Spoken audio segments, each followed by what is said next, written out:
We're back, baby. We're back. To put context on the timestamp of where we are, not too long ago, the Haktua girl turned heel, made a meme coin, and rug bowled. Yep. In world events, somehow Mario got free, but they took my boy Luigi. In lesser, realistic events, sadly, the birth of my nephew is right around the horizon, allegedly in 2 days. We could cut this out. If you hear this, if you listen to this, many years in the future, no, I hate your guts. When he turns 18, you're gonna be 60. You know that? Oh, I know, dude. Oh man, that's gonna be tough. That's gonna be a long day. For context, in real world, I might have found a girlfriend. That tells you how far removed from the last episode we are. How could that even happen? No one knows. I don't even know. Anyways, moving on. One mistake after another. Failing successfully. This world's just a whole bunch of mistakes. What's going on? What the fuck? What a happy note to start the session on. Okay. We left off on some pretty big events with you and Bayless making the journey through the Illusory Desert back to the hidden city where the Knights of Anubis call home, right above the City of the Dead in the Duat. This beautiful changed environment from your tamperings and awakenings with the Webweaver have changed this kingdom for the better, hopefully. You and Bayless and your antics have discovered Apophis's secret cache, we'll say. His secret temple of worship where he has trained disciples in ways of power unknown to anyone besides himself. Discovering it has allowed you to recover your given weapon from the originator deity Neith, the Webweaver. And now you have sicked your purple worm upon the scent that previously welted before you. Can we just clarify really quick, because I know no one's going to mistake this, but I'm deliberately mistaking this. Adam's skin color is purple, and you're talking about a purple worm, so I just want to make sure we're delineating that this is not any euphemism, this is not anything inappropriate. This is strictly Burrow, the giant purple worm that I summoned as a mount. Okay, so I just want to, let's just delineate. I have gone many episodes since that change forgetting that you have purple skin, so it's never really on my mind until I think about it. Yeah, so I just want to I want to just establish that. I want to keep us honest and accountable here, that this is the world that we're in, but it's not like that, audience. You sick pervs. You sick fucks. Pearl. Yeah, she's made it this far. Who's Pearl? I don't know. I don't know. No one knows. Yeah. For context, based on the last session, Pearl is dead. Yeah.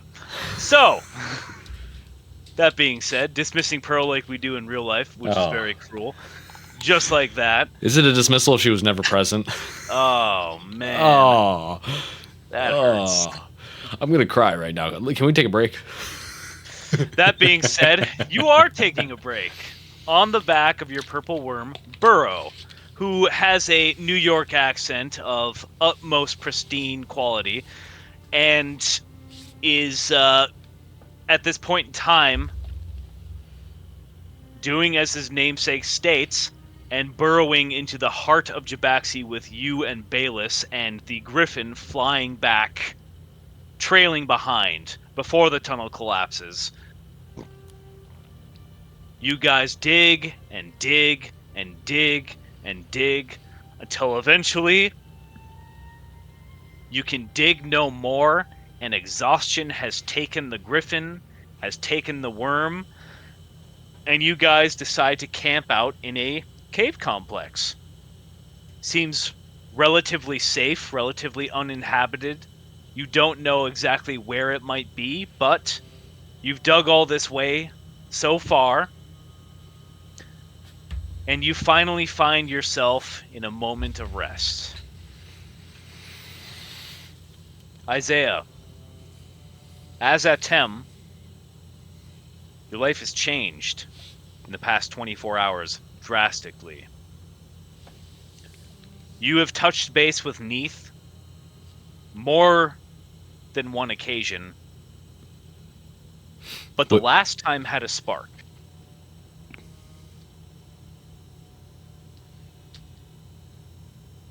How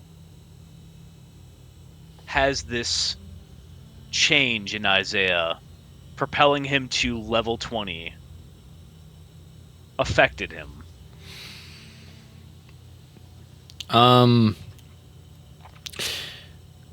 The change that Atem feels, even though he doesn't feel like himself fully, he can't ignore the insurmountable changes that has happened to his body in the metaphysical sense. While he looks down at his purple skin and still sees the tangibles, the shades of violet and indigo, his various different shades across his body, and still feeling a level of living that has differed from the beginning of this story. But now that he had this spark with Neath, there's something different, because when he looks at his hands, and he if you hear a dog barking in the background, I apologize. I think Rona has sent someone is home, so just Paid actor. All right, paid actor. This is a set.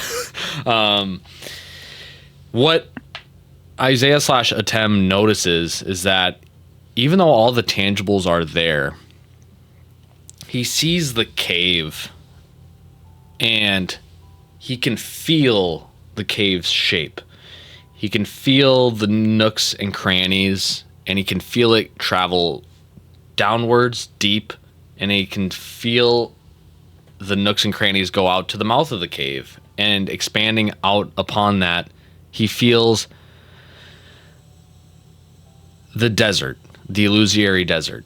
And while its shape is formless due to the illusions, he can still feel the particles of sand that make up the foundation that is laid there.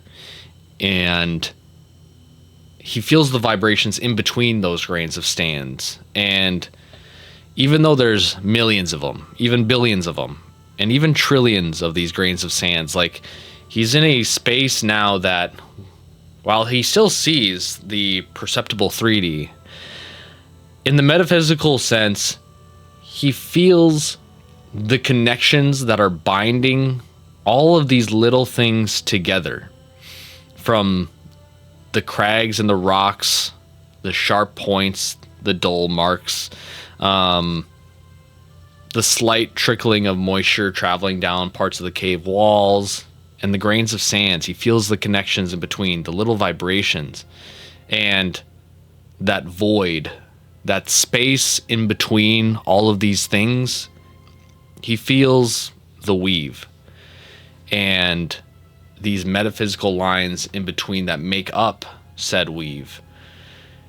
And it almost sings to him in a way where he understands a lot more about what it kind of means to be the web weaver. And this change is eye-opening in the spiritual sense of just where he's at and what he can kind of detect. Almost like he gets the sense in a almost passive way that he feels like he lives in a divine sense passively. It's not even something that he has to deliberately reach out and feel for. It's just present. And with that, he takes his rest at the campfire.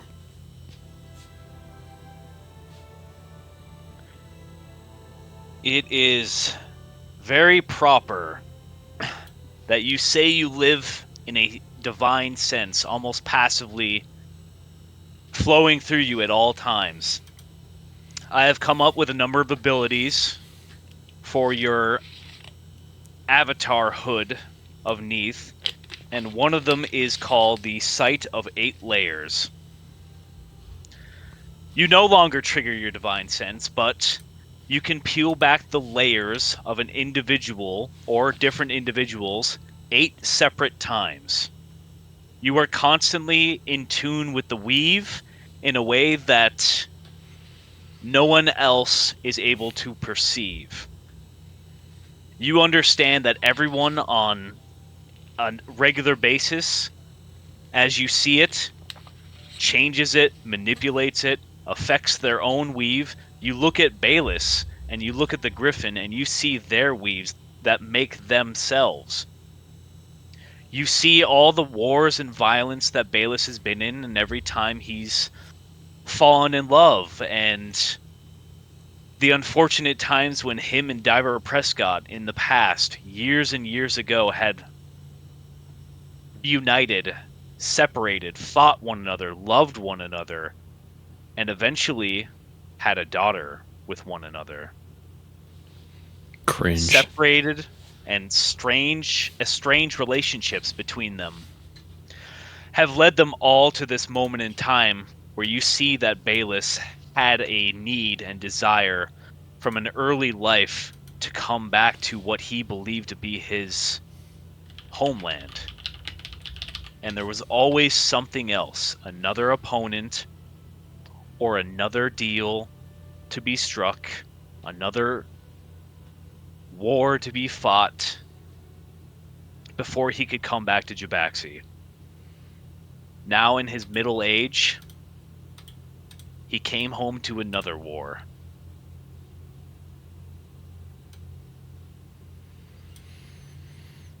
The only thing that he has to be grateful for is that he's had quite a bit of practice. And this one will more than likely be his last. The Griffin is thinking about how delicious the both of you are. Fuck! But settles in the fact that without the purple worm and without this purple man, there would be no escaping this cave. Yes. A frighteningly intelligent beast from your perceptions. Yes. We're missing a huge component. And I'm just going to ask, with this sense, this perception that I have, what is Burrow thinking about? Burrow is relatively excited for the next day. Finally in his element, with a whole audience of individuals to show off, Burrow is an enthusiast. He is the best there is at burrowing, and he can't wait to find the heart of Jabaxi, because he believes once he finds that, there is only one other place to go, and that's into the heart of the people.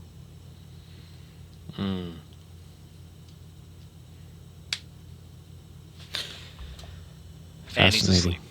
Yeah, that's a good point. He's dreaming right now. He dreamt all this. He is. That's beautiful. This is all his dream. Oh, the whole time. Beautiful. I like this. I like this.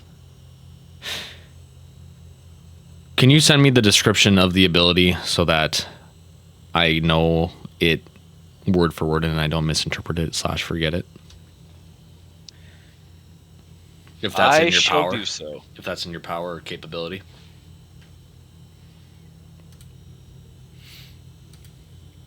Okay.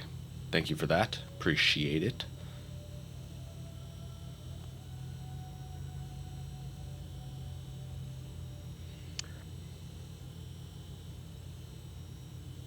In the night, you think about the first time you ventured into the mountain of Amun, cycling down into the old heart of Jabaxi, that is. Well hidden in a vast cavern, guarded by one of the more wholesome of characters, despite her enormity and intimidating presence, you think about Ion. Mm-hmm. And what the fuck she might be doing right now. I think about how unfortunate life and its adventures are. And, you know, I make mistakes and you can't plan for every outcome. But I truly sympathize with the fact that everything that's happened to Ion since this Apophis encounter originally has put her in a position, so to speak. I don't necessarily know where she's at or what she's up to. I don't even necessarily know if she's in alignment with me.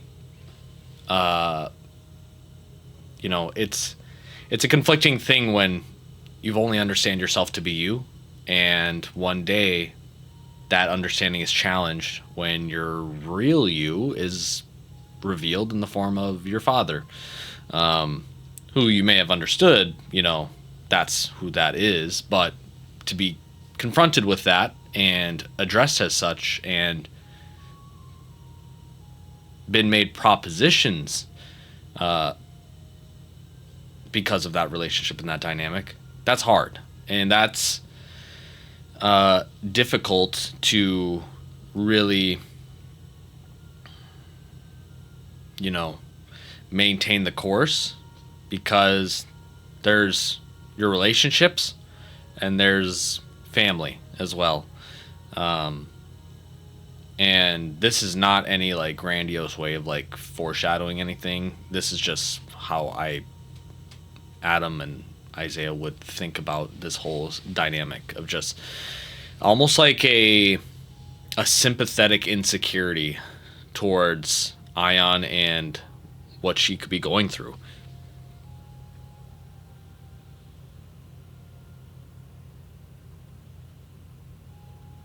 I think there's a reflection of Ion and Amun originally just wanting to see what Jabaxi has become and using you as an excuse to see so, and being drugged into the ever-growing conflict between celestial beings, almost being the precedent of maybe this outcome has to happen for their sake. Or maybe not just for them, but those who are like them, who haven't been victimized or exploited. As you are reminded of the hag's gleeful and disgusting deception that led to you nearly breaking your oath, cleaving down one of the elven brothers in a show of illusion, and Ion being taken captive, untold things happening to her while in their captivity. Amun, powerless, terrified and struggling just to find you guys again.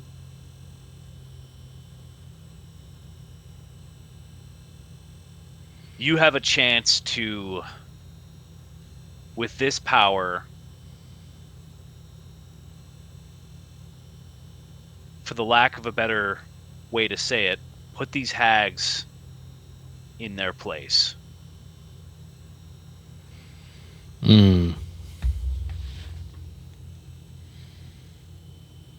I'm aroused by the thought. I mean, I'm intrigued by the opportunity.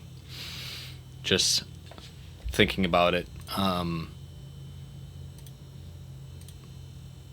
Yeah, I I know what's coming up ahead. Inevitably, it's going to be gods of varying degrees of agreeability and liking to me, but it's the paranoia and insecurity of the unknown of everything up until this point, who could potentially rear its head for better or for worse. You have ideas of who is your ally, but going back to even Ion and her position with Apophis, it's hard to be certain that when the time comes,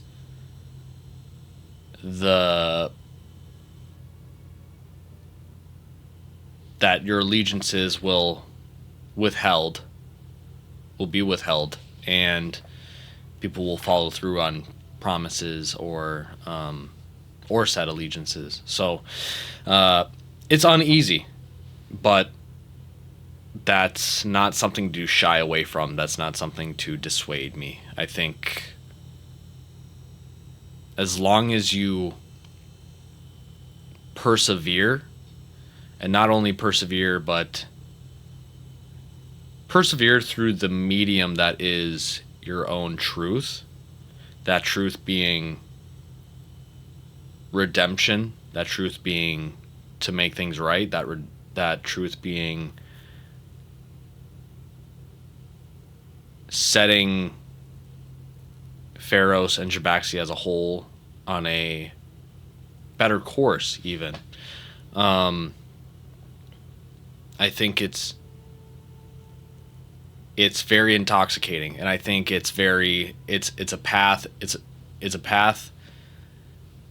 through which, although not easy, it's something that people can get behind and rally around. And so that's what I put my faith in.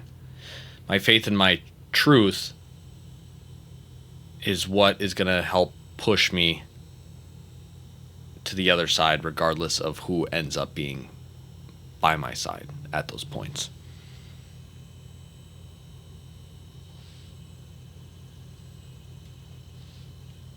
Your dreams are long and restful. You awaken to the smell of the campfire being filled with some type of game so that the griffin may eat.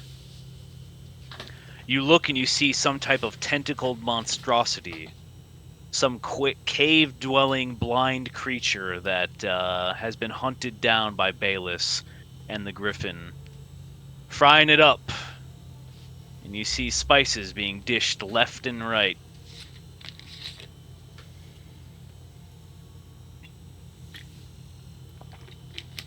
Yum, yum, yum, yum, yum, yum. I would arise from my slumber, get out of my jammies, into my clothes. And I would begin suiting up for the day. Before I would take my meal, I would sit on my heels, so to speak. I would kneel down and sit on my heels and lay out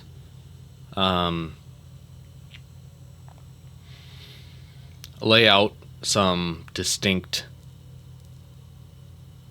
we'll say, trinkets. One of them being an Ankh, another one being an Eye of Horus, another one being a head of not a head. I would change that symbology so that it doesn't get confusing. I would take out a set of scales, and I would take out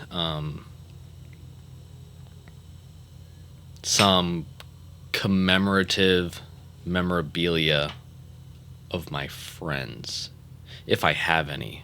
I don't fully remember what's on my person, but if there's anything that represents or is indicative of my friends, I don't even think I have the Mowgli pelt, do I? Not right now. Yeah. So if I have a tuft of fur in my pack, I'll grab it. And I'll reach into my pack and I'll grab. Or actually, is the campfire going right now or is it out? It's going. Okay. Then I'll just grab into my pack and I'll take out, I'll say either chalk or limestone. And I would draw lines that connect Osiris, the scales, to the Ankh, to the Eye of Horus, to these items that are indicative of my friends, whatever I have. And I will lean over with my hands outstretched and I will say a prayer to Neath, something to the extent of like,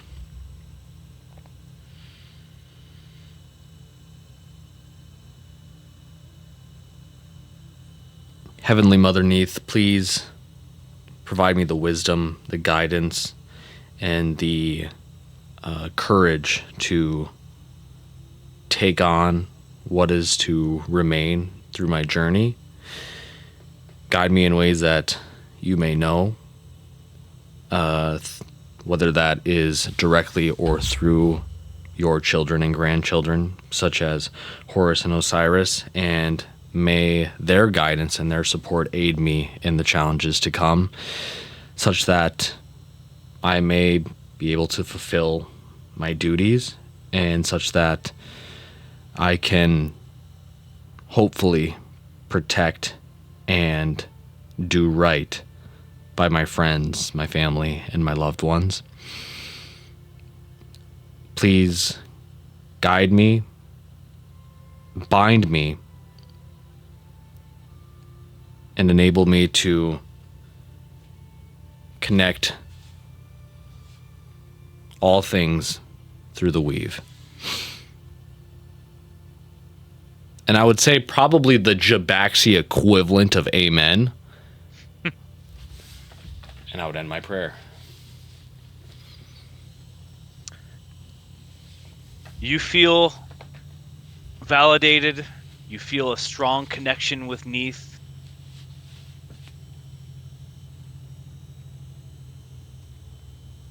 The worm is eager to continue his journey. The scent is stronger than it's ever been before.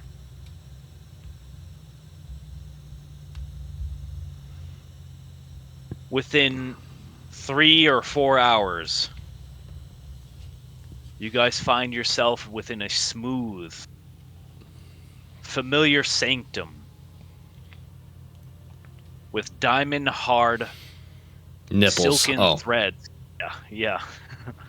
Silken threads encompassing the ceiling, familiar to you as you took a nasty little tumble down these.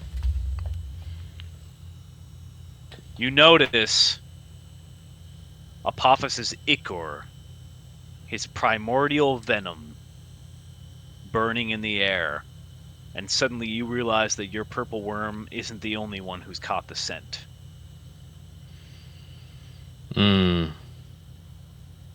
Bayless attaches his arm. A painful synergy between the technology made by Callus Massus and his nervous system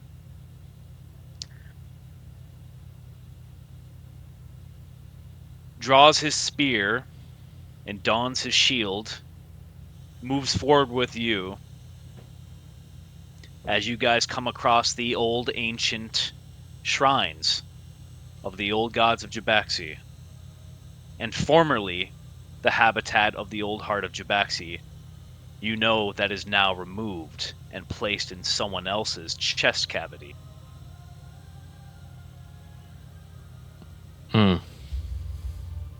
the scene eternally sizzling with the essence of his venom.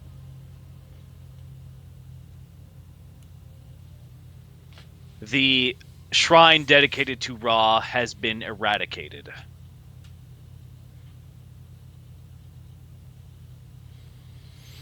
You have a good idea as to who did this. What an asshole. Anyways.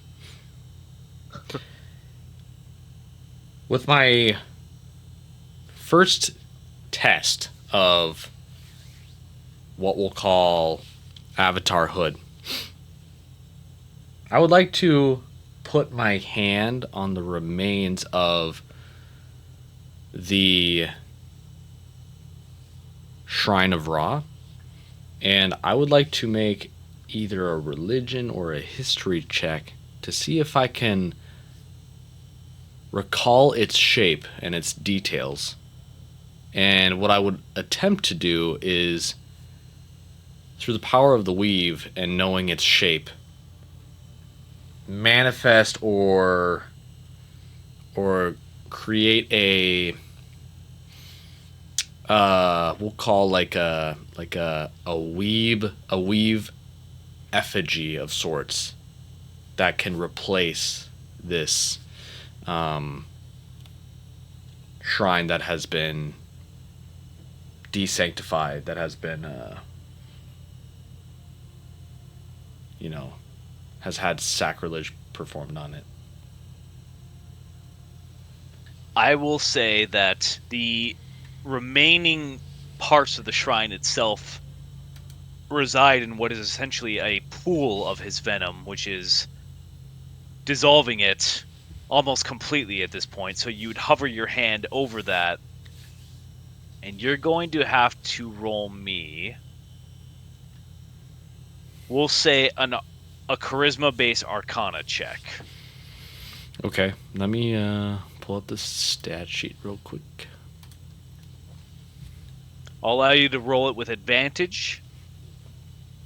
As you do with the Stinger of the Webweaver, hold one emblem, one sigil, and that is that of Apophis. That's situation. Right. My old pal, as they say. Yes. That's going to be a 17 for a 21. 21. The essence that is Apophis's venom is ancient as he is. It has changed over the millennia and the centuries, and ever more so recently with the new host in which he inhabits.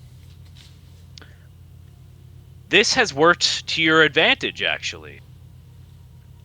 You were able to essentially, with the best of your abilities and your newfound avatarhood, as we have stated,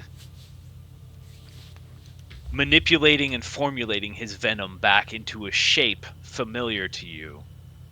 From your memory, looking back into it, what Ra's shrine used to look like.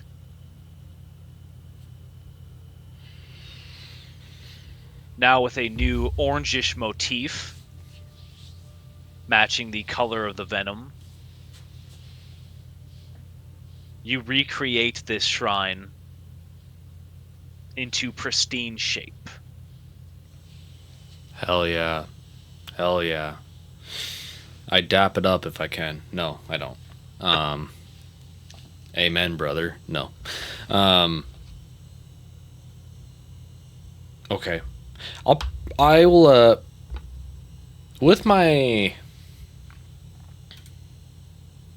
sight of 8 layers, and I know it's a 500 feet radius. Is there any living creatures I can detect immediately? Roll me a perception check. All right, here we go. 18. You flex your sight of 8 layers,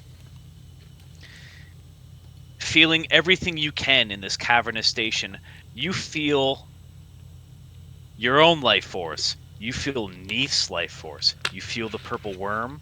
You feel the griffin. You feel Bayless. And you feel one directly behind Bayless. Almost directly upon his back.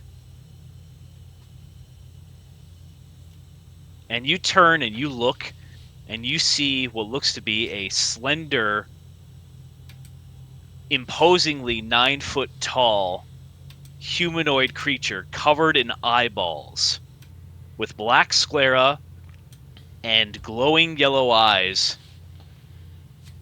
putting a hand over Bayless's visor, over his helmet, holding him upright, realizing that right now it's been caught in the act of evil. I need you to roll me initiative, Isaiah. Okay. All right. Oh, jeez. It's not Reclamation if it's not a bad roll. That's going to be a 3 for me. All right.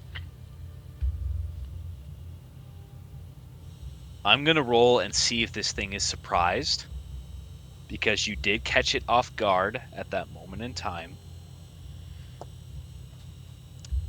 He rolled a 19, so he's not going to be caught completely off guard. He's going to roll regular initiative. You got a 3? Yep. He also got a 3. Oh, fuck. He'll probably go for... My dex is only a +0. That is going to be the same. I'm going to look at the number. The dex number is 10 for this creature. I'm at a 10. Then we have to do rollies. Then we rollies. Do you already have initiative order for Shifo Bayless if he can contest? I assume he would have to contest this grapple of some sort. You look at Bayless, and he is not moving at all. This creature has placed one of its hands over his visor, and you can't even make eye contact with him. Okay. As he's making eye contact with what you think to be another eye on the palm of this creature. So, rollies. Okay, here we go. 3, 2, just flats, right? Yep. All right, 3, 2, 1, rolly. 14. Yeah, 7. Damn. This creature, you immediately detect it as undead. Instantly.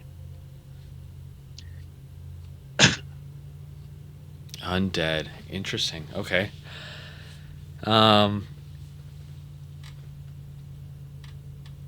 You see it blink, and half of its eyes change color from yellow to red, looking at you, and you see a light beginning to shine inside of them as it's going to shoot a number of dreaming rays at you.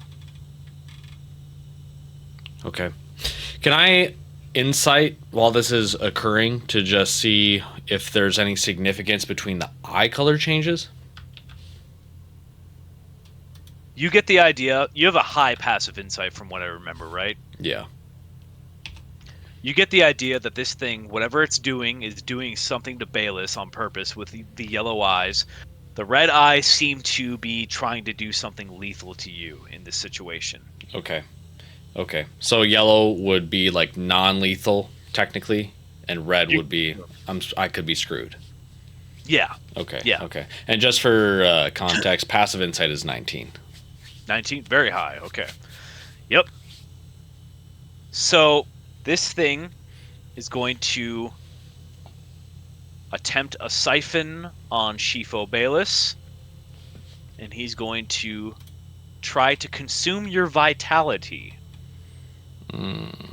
As you look like you got a little bit going on.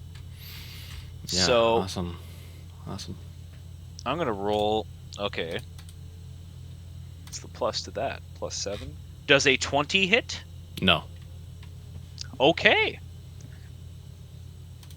It launches a myriad of squiggly beams of light, red light, that bounce off of one another and reflective surfaces of the ground and clash into your leaf shield, your armor, one of them heading straight for your face, and you block it and cleave it with the web weaver,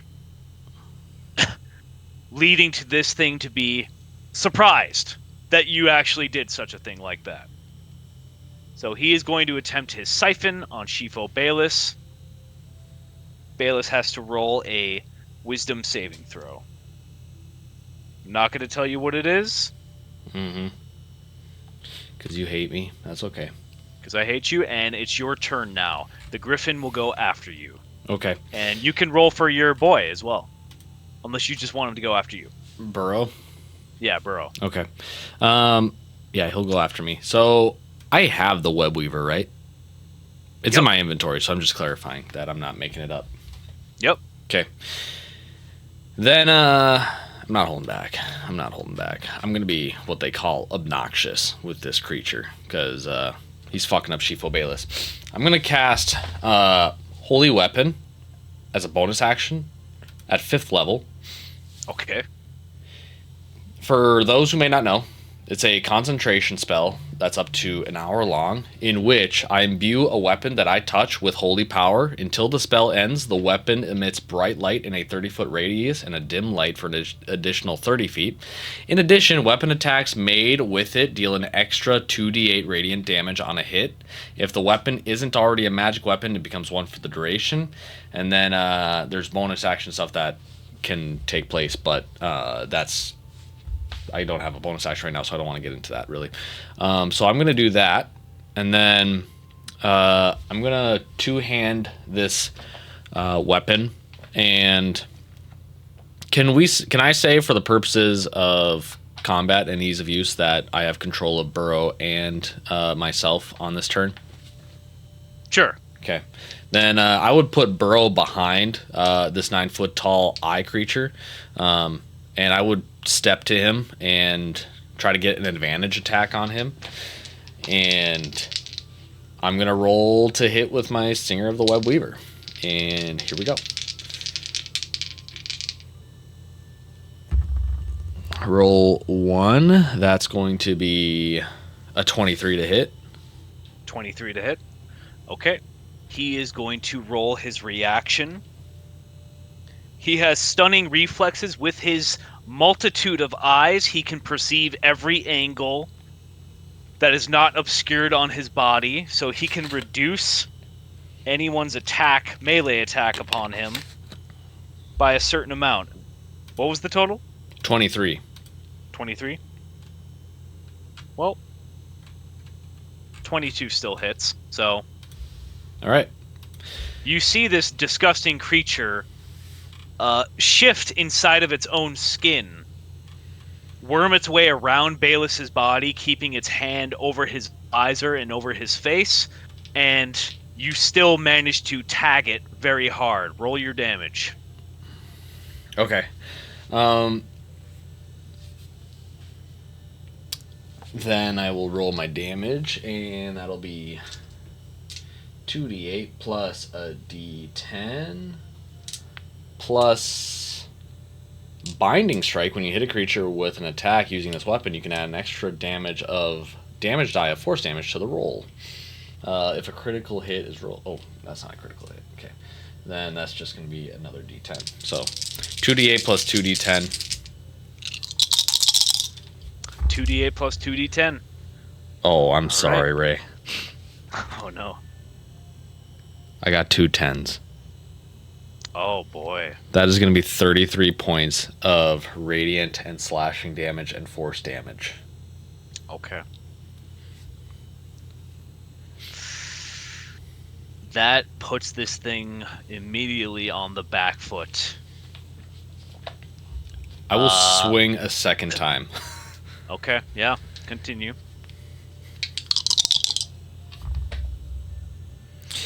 That's going to be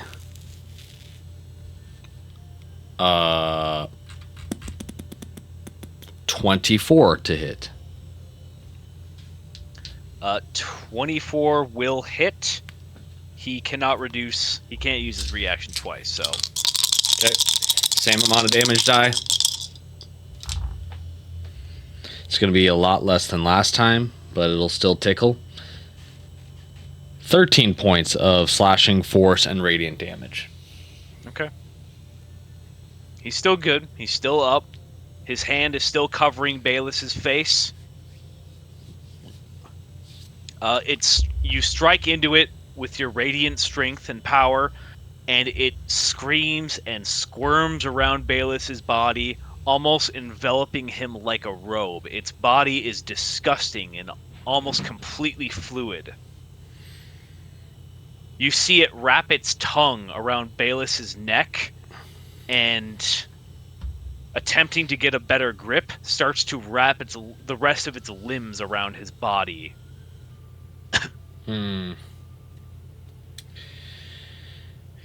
Is that the end of your turn? No, because Burrow's going to take attacks. Okay.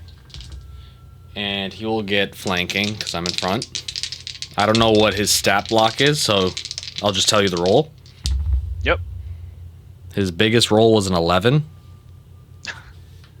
We're just going to put, like, a flat 5 on his attacks, probably. Okay. I'll say that. That will not hit, unfortunately. I'll give him another attack. Okay. Second attack. Oh, that's a lot better. That's going to be a 23 total. 23 will hit. And his damage is a flat D10, flat D8, D6. We'll do a D10 of acid damage. Okay. D10 of acid damage. He's going to hawk to a spit on that thing. Anyway, sorry, guys. You can stop listening now. We're not sponsored. We're not associated. Yeah. Yeah, don't buy the coin. Oh. Except if it's ours. Reclamation coin coming soon. 4 points of acid damage. 4 points of acid damage. The acid damage gets into one of its many, many eyes, and it screams even more so. The griffin is going to go next. And I think the griffin is going to Haktua scream the shit out of everything in the world violently, and it's going to attempt to grapple this creature off of Baelis, as it's going to barge into all of you, essentially. And it's going to attempt to release this grapple that it has on Baelis by being bigger. Okay, it rolled a 7 on the die. Griffins have pretty good strength, so it's not the worst, but yeah. I gotta roll for the creature now. Okay, that's a 14 on the die for much more. So, this griffin essentially grabs him up, but like a very, very taut piece of clothing. It's just lifting Baelis up into the air, while you guys are attempting to pull on Baelis and take this thing off of him. The Restless turn is going to be up. Spoilers, it's called the Restless. You're going to see it attempt its siphon once again. A flash of yellow eyes going from the front back of the hand, flowing up to what is you believe to be the head of this creature, and around the tongue that is also covered in eyes. Baelis rolls another wisdom saving throw. Is he benefiting from my aura? Do you consider him an ally? Shifo Baelis is an ally, yeah. Okay. He's lent me his griffin thus far. Then how much does he get for your aura? I think he gets an automatic +3, but I don't know if that changes when I'm level 20, and that's where it gets shifty with me. Paladin. Based off of your charisma modifier. 5e. I know there's a flat +3 because of the aura of protection. So there's Aura of Courage. There's Aura Improvements at the 18th level. So let me just look up 8 Aura Improvements. Function 3 Improvements. I see Aura of Protection. While unconscious, you grant all friendly creatures, including you, within 30 feet, with a plus your modifier, your charisma modifier, to all saving throws. So it's the +3 plus my charisma modifier? It's just a plus your charisma modifier, so whatever your charisma modifier is at, it probably was a +3, and it's probably... Let me pull it up. I'm just going to pull up your sheet, because you're a Crusader now, right? Yep, and that's a +4, so that's going to be Oh, yeah. +4 to the So rolls. +4. Okay, that will really help, more than likely. You see the creature is distraught, is what you can naturally incite. It's failing in this situation. Mm-hmm. It's attempted its siphon. You have proven yourself to be formidable beyond belief. It is going to...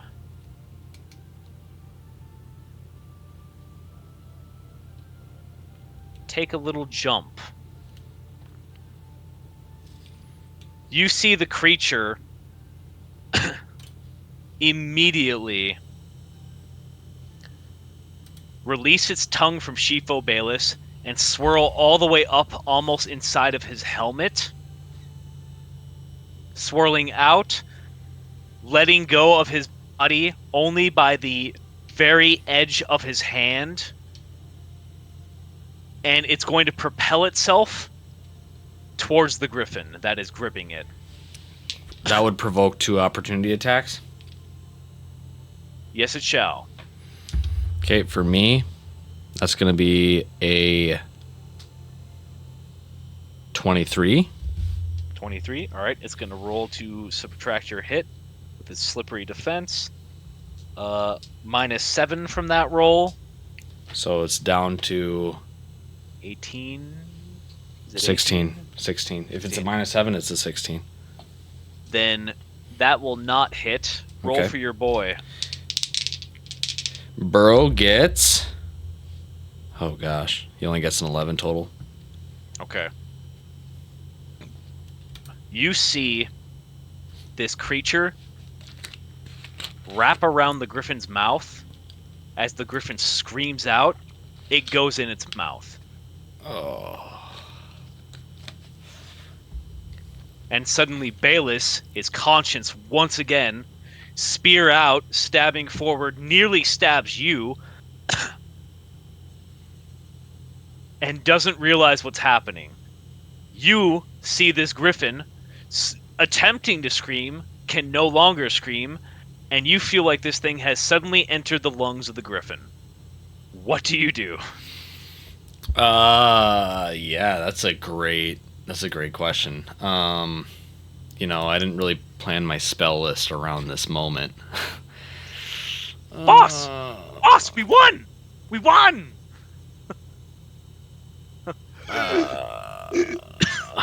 Yeah. Griffin's coughing. With my passive Bayless insight, do I know if this is a form of possession? Like, what do I know about this? It doesn't seem like a possession. It seems like with this very gross body, it has entered the griffin and is attempting to asphyxiate it from the inside.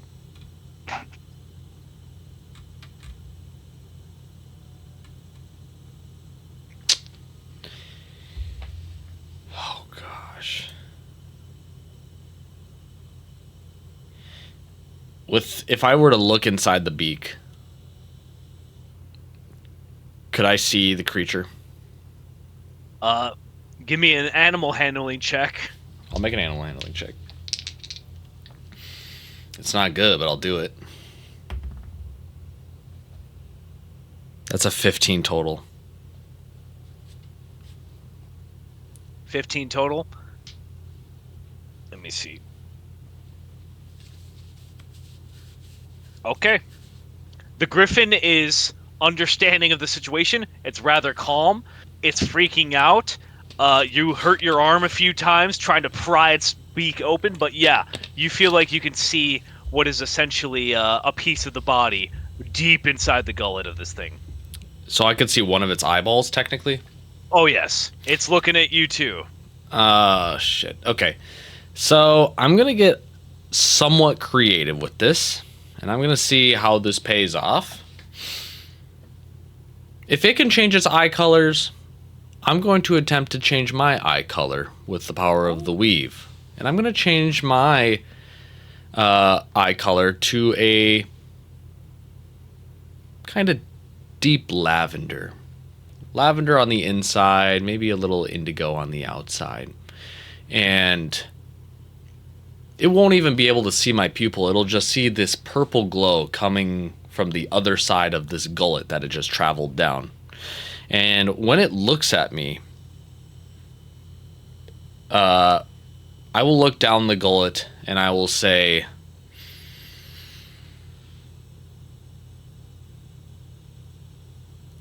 if you do not come out here, I will rip off every eyeball off your restless body. And I'm going to cast Compelled Duel. Oh. And since I have line of sight on it, it must make a wisdom saving throw. And on a failed save, the creature is drawn to me and compelled by my divine demand. And for the duration, it has disadvantage on attack rolls against other creatures other than me, and must make a wisdom saving throw each time it attempts to move to a space that is more than 30 feet away from me. If it succeeds, it doesn't, there's no dice, you know. All right, this thing has a +7 to wisdom saving throws. It has to beat an 18. Okay. It got a 3 on the die for a 10. Hell yeah. Hell yeah. And with that, I will take a step away from the griffin, and I will wait in anticipation. And since I was oh wait, the animal handling was probably my action, so I'll just do that. Yeah. So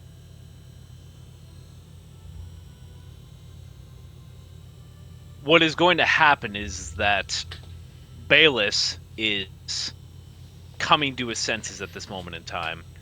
Your boy is how do I say it?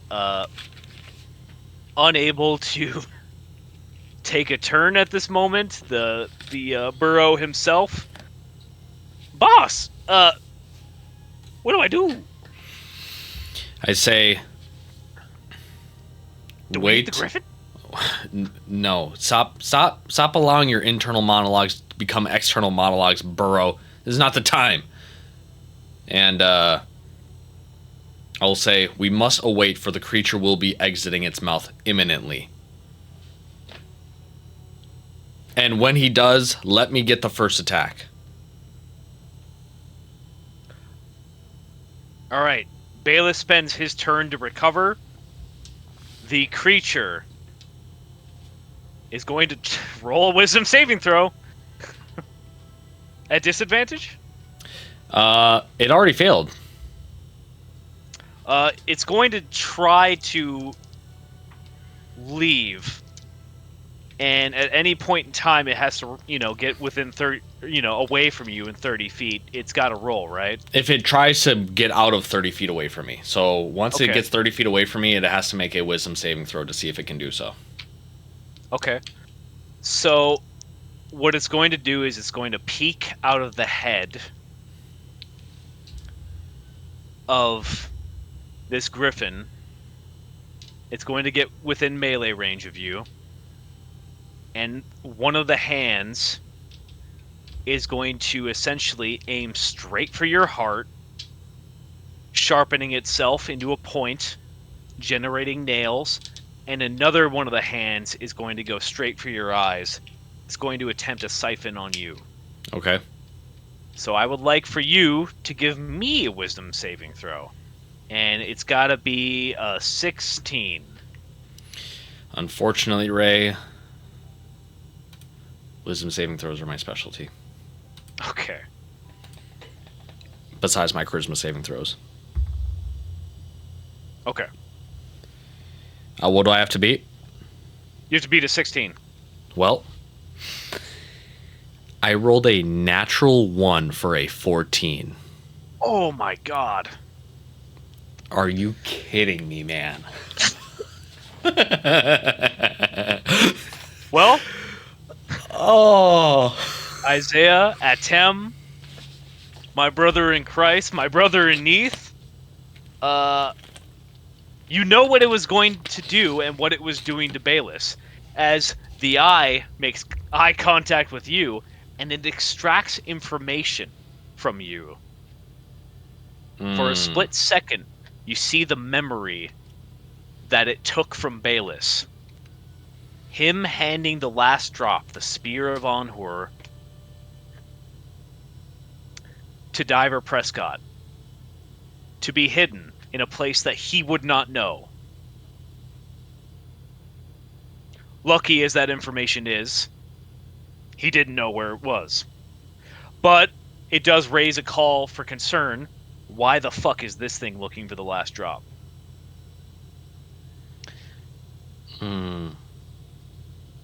It extracts the location of your childhood home.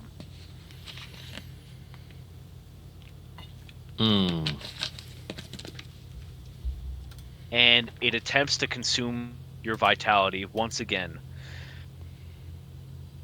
Does it get negatives to attack rolls on you? Or anything of the sort? What do you mean? For Compelled Duel? Oh, it only gets disadvantages as soon as it tries to attack someone else that's not me. Okay, so it just it's normal. It's just normal with me. Normal attack. Okay. All right.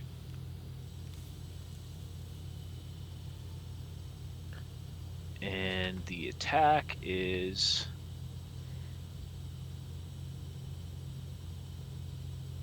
Does a 21 hit? No. Okay.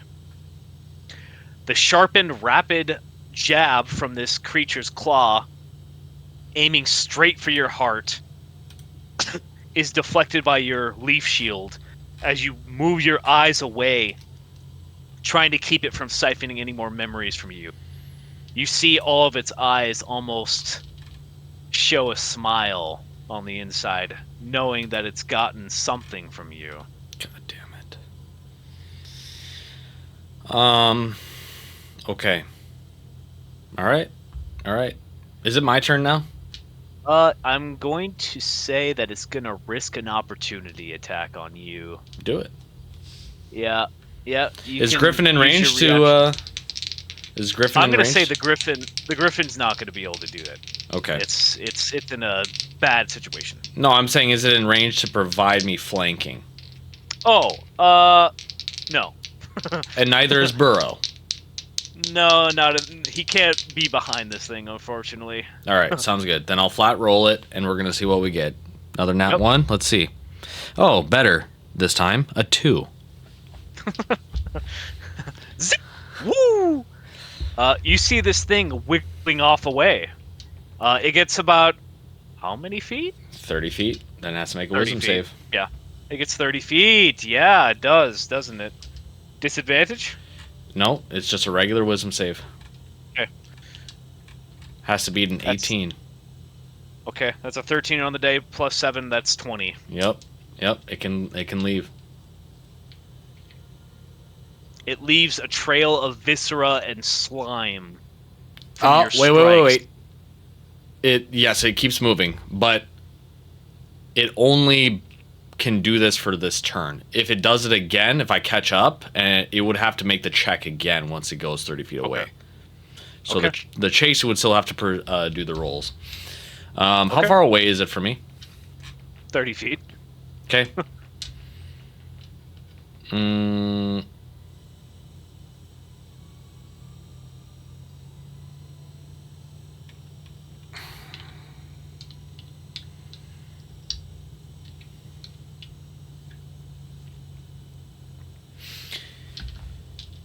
Is it my turn? Yeah.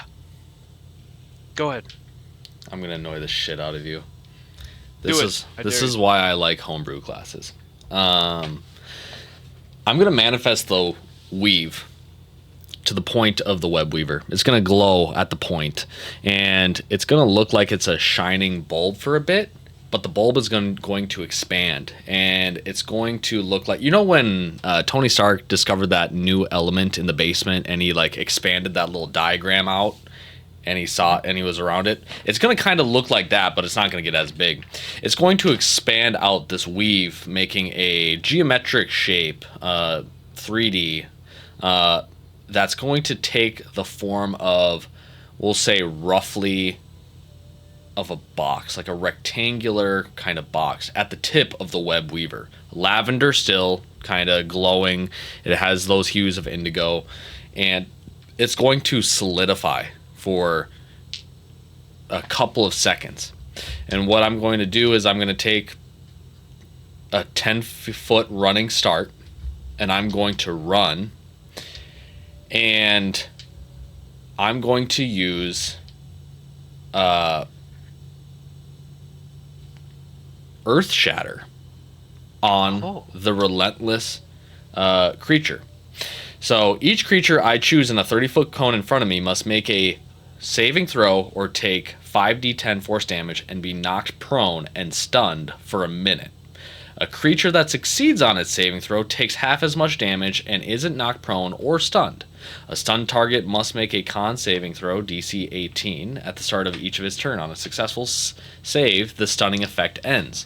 Once you use this feature, you must finish a long rest before you can use it again. Okay.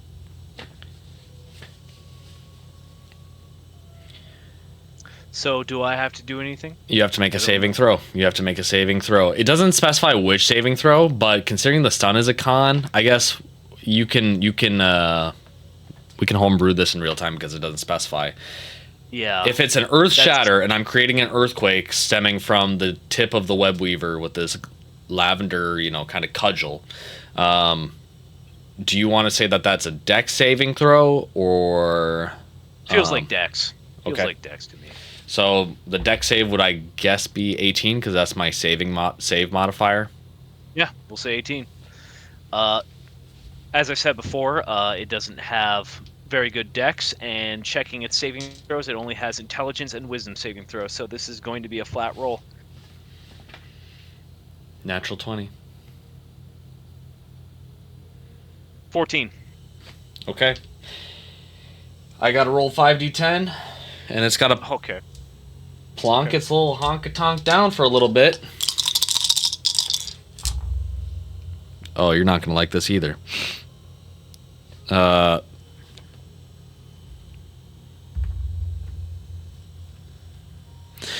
That's going to be 36 points of force damage. Okay. I got 2 10s on that, and then I got a 5, 8, and a 3. Okay. And so it's on its ass and stunned for 1 minute. Once it gets to its turn, it can make a con saving throw to pass, so to speak. And so on my turn, I'm going to break the compelled duel by having Burrow pull up and attack it while it's prone and stunned, which means that I think it gets an automatic advantage. If they're stunned, is that an automatic crit? It's an automatic advantage, not a crit. Okay. Then I'll just roll for Burrow real quick. 2 7s for a 12. Second attack. Yo, low-key Burrow kind of ass. He got a 14. He's shit. New Yorkers. The creature's anatomy is just beyond any New Yorker's understanding. It's like trying to beat up a ribbon. Gosh. Good luck, dude. That'll end his turn, and then but does that break compel duel if he didn't even land an attack? Now that's the question.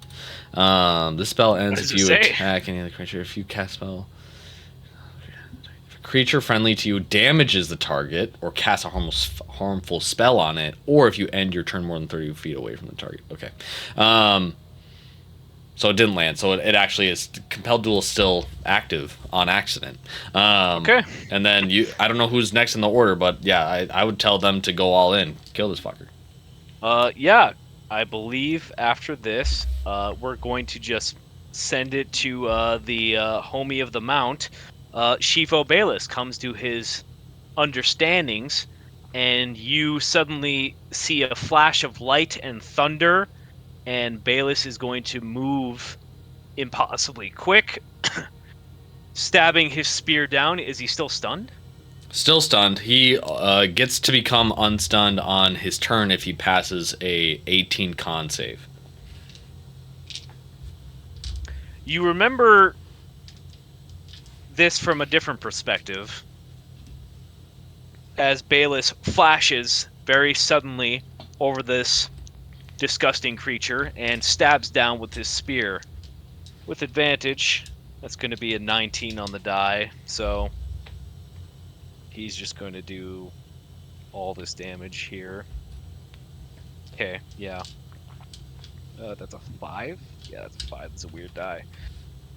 And he's going to take a second attack. Another 19 and a nat 1. Thank God it's at advantage. Holy shit. Oh, that was scary.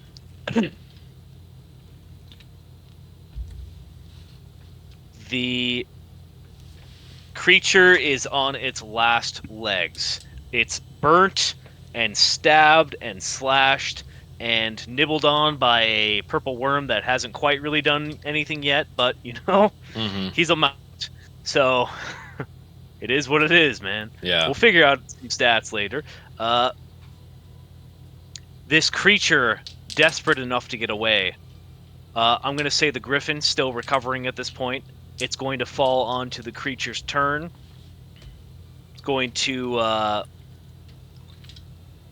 disengage and immediately try to get out. Has to roll a saving throw because compelled duel is broken now. Yep, it's broken. Broken now. So it's going to go 60 feet away.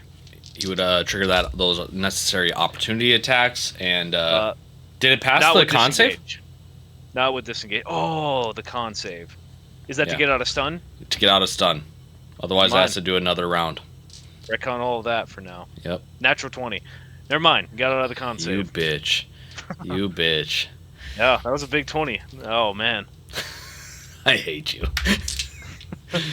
So, disengage. Slither, slither, slither.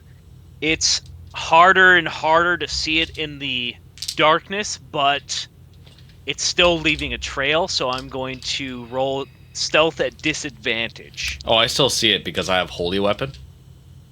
Oh, does that do something? Does that 60 feet of light.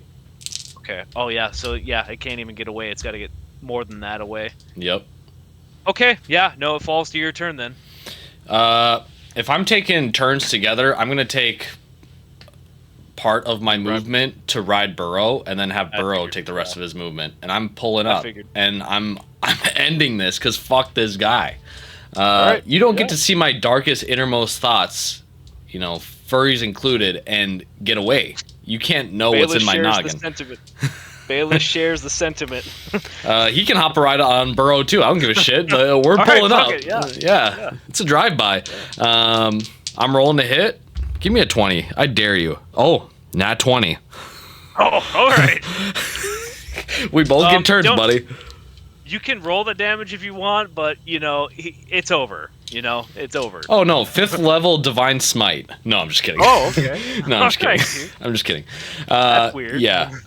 I don't have the cudgel anymore. It's straight web weaver, but with 2 hands. I'm going straight down. I'm just going straight down, and in one foul motion, I'm going to do that. And, no, I'm going to do something with a little razzle-dazzle. I'm going to do a little bit of Fruit Ninja. I'm going to slice in multiple different directions across this creature, channeling the weave and almost using my web weaver as a little tool that some of you in the audience may know from a certain fictional series. I'm going to use it kind of like Riptide from the Percy Jackson series, in the way that I'm going to have the web weave focus at the tip of my sword, and as I'm Fruit Ninjaing, I'm drawing the weave over this restless creature. And when you look at it from a distance, you'll see that I'm playing connect the dots with the eyeballs. And when I pull back the web weave and I trigger the point of the web weave, I'm going to rupture all the connected dots of the eyeballs on the restless creature. And there's just going to be a cacophony of exploding eyeballs as it just turns into a gross pinata, so to speak. That is gross. That is gross. And my turn. Well, I'm afraid to say it has reached the limits of its own constitution as you promptly turn this thing into separate pieces. Cleaving it the way you do, you realize through your sight of 8 layers, this thing is not unique. This thing is formerly human, cursed beyond all measure, and at this point, released from an existence and a servitude of some dark master for the better of all mankind and all of Jabaxi. Is there any way to insight who the person used to be at a point in time, or is it way past, is it over ripened, so to speak? It's too far at this point. Okay. If it were still alive, there would have been potential, but it's too much now. Too dead. Okay.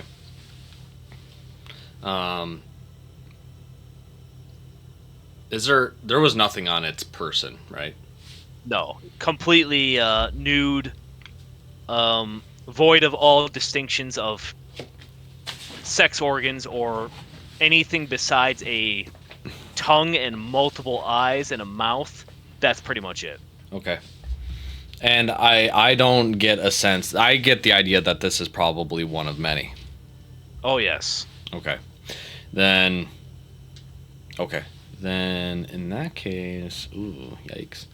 I don't like Siphon. I will.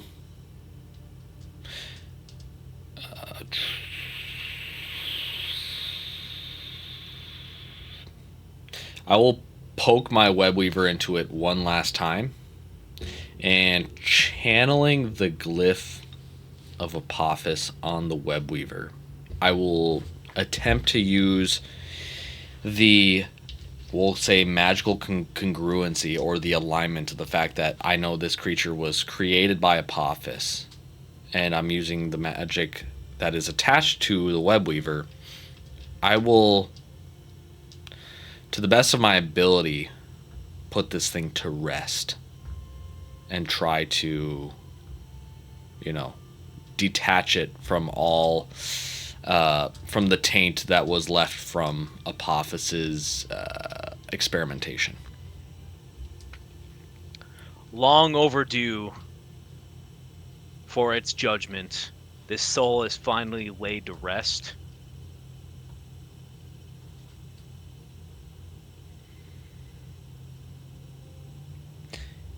A sin long needed and rectified in an instant. There is no way to truly know how dangerous this creature is being released upon the world.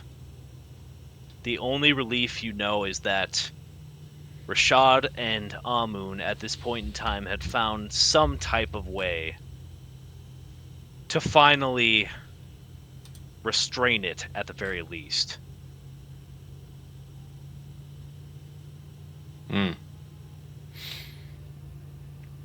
It brings into perspective how much damage Set might have done at this point, with the millennia that he's had being free. Yeah. And the short period of time where he ruled Jabaxi in the absence and murder of Osiris. Yeah. Lots of things seem to be coming to light ever since war has been declared. And probably a good thing to keep your eyes open at this moment in time. We can end the session here.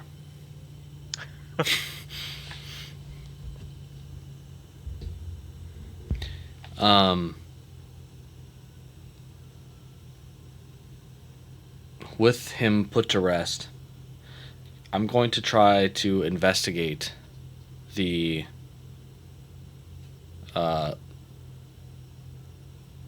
remainder of the shrine. See where this creature was. How did it sneak up on us? What did I miss? You know, all that type of stuff. Roll me an investigation check. My investigation is, I think, pretty decent. Nope, I lied. It's a +0. Perfect. Oh, natural 17. Pretty good. You know this place is different. It's strange. It's not the core of the world, but it's close to an example of it. The ground is a solid blue stone.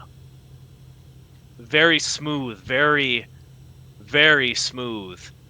The only obstructions are some rock formations that came from the ceiling above of this cavern or other debris that's fallen through the mountain crags past these weaving diamond hard webs above that you assume are there to keep things from ending up down here. Who knows the inner workings that would allow someone to be released by the weave above in order to find the old heart of Jabaxi. Inside of the Amun, of the mountain of Amun, and originally give company to probably the most approachable of Apophis's children, Ion, who has not seen a living soul or hide or hair of one other than Amun for centuries. Mm. You look around the shrines. There is one dedicated to Apophis. You see what looks to be a number of offerings, totems, jars. One of the jars big enough to fit the entirety of this creature inside. Mm. Lidless.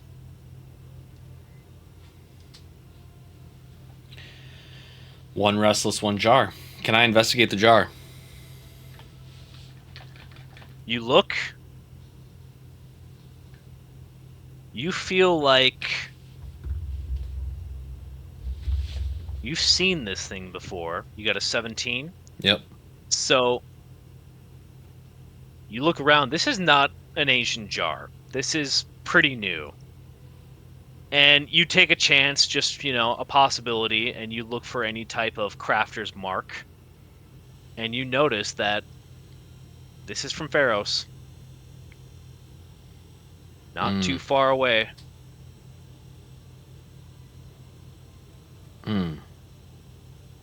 And you have the maker's mark. You could track this jar back to who made it. But you can't get a refund because you don't have the lid. God damn it. Was there a warranty underneath? You have to roll another investigation check to find the warranty. Oh. At disadvantage. You need a 20. I'm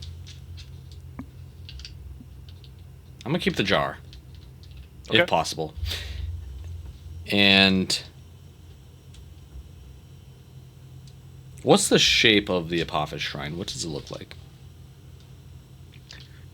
Ancient, old, made in the day and age before there was the schism between the two brothers. It shows Apophis in a humanoid form,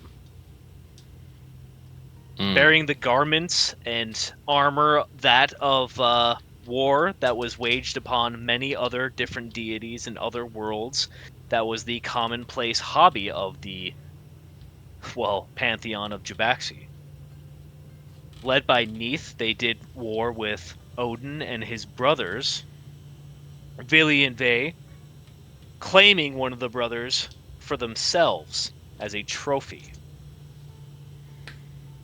Apophis being a larger part of that battle in particular, led to one of the only moments in which the brothers got along. It doesn't depict him in taking great zeal in war, but more so treating it like a necessary task. Baelus prays at the shrine of Kepri, cursing his luck to have his memories touched in a way against his permission. He looks to you for the departure. I set a hand on the human statue of Apophis and just say a small, quick prayer of soon our paths will meet again, and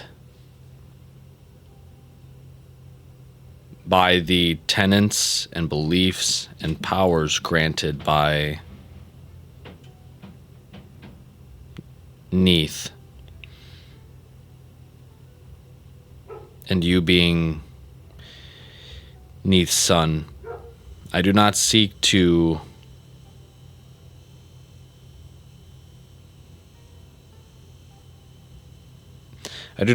grant you a most unfavorable outcome for you. But what I do hope for you is that you do find your proper place in this world, and you find peace within that. But until then, you saw my memories. You saw Shifo Baelis' memories. And you have my body. And I will not be idle for that. And I will take my hand off of his shoulder. And I will proceed to Shifo Baelis. I'll dap him up. Sup, bruv? No, I won't do that. He pulls his arm off. Yep. Fuck! Son of a bitch. And yeah, that's what I'll say. We can proceed unless there's anything else that we need to look at. Baelus leads an offering to Kepri, his god of choice. The thought of a second chance and rebirth is always an attractive thing to many individuals, especially one who feels as though another life might have been appealing at another point in time. Mm-hmm. We'll wrap up the session soon, but I feel like I'll throw you a curveball. Son of a bitch. As you all travel for another part of the day, catching the scent of Apophis another time, you travel, you rest, and you eventually make it to the surface. Out of the Illusory Desert, you find yourself in the dark night, resting peacefully. Rachel! Okay. Rachel! At the campfire, you close your eyes for a minute, surrounded by your traumatized friends. Baelus having his memories touched in a very intimate and inappropriate way, the same way that you did. The Griffin being physically molested in a way that is unseen and untold, having his lungs thoroughly examined by some type of demonic creature. and unfortunately, Burrow, being traumatized by the fact that he provided no comfort of violence, only a ride, which Yeah. honestly the most traumatizing part. Yeah. Terrible rolls. For a second, you close your eyes at the campfire, drifting off into sleep on accident. Opening your eyes again, you find yourself bound, surrounded by two familiar figures, Rashad and Amun, around a different fire.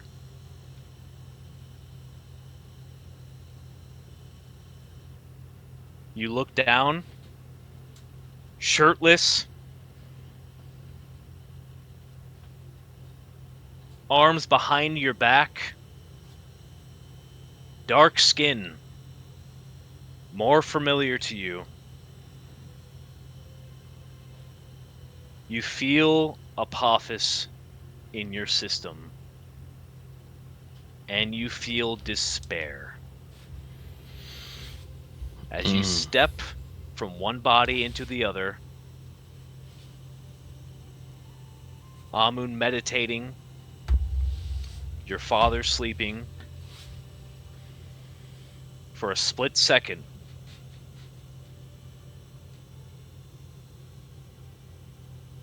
you are sent somewhere else, and we'll cut it off there.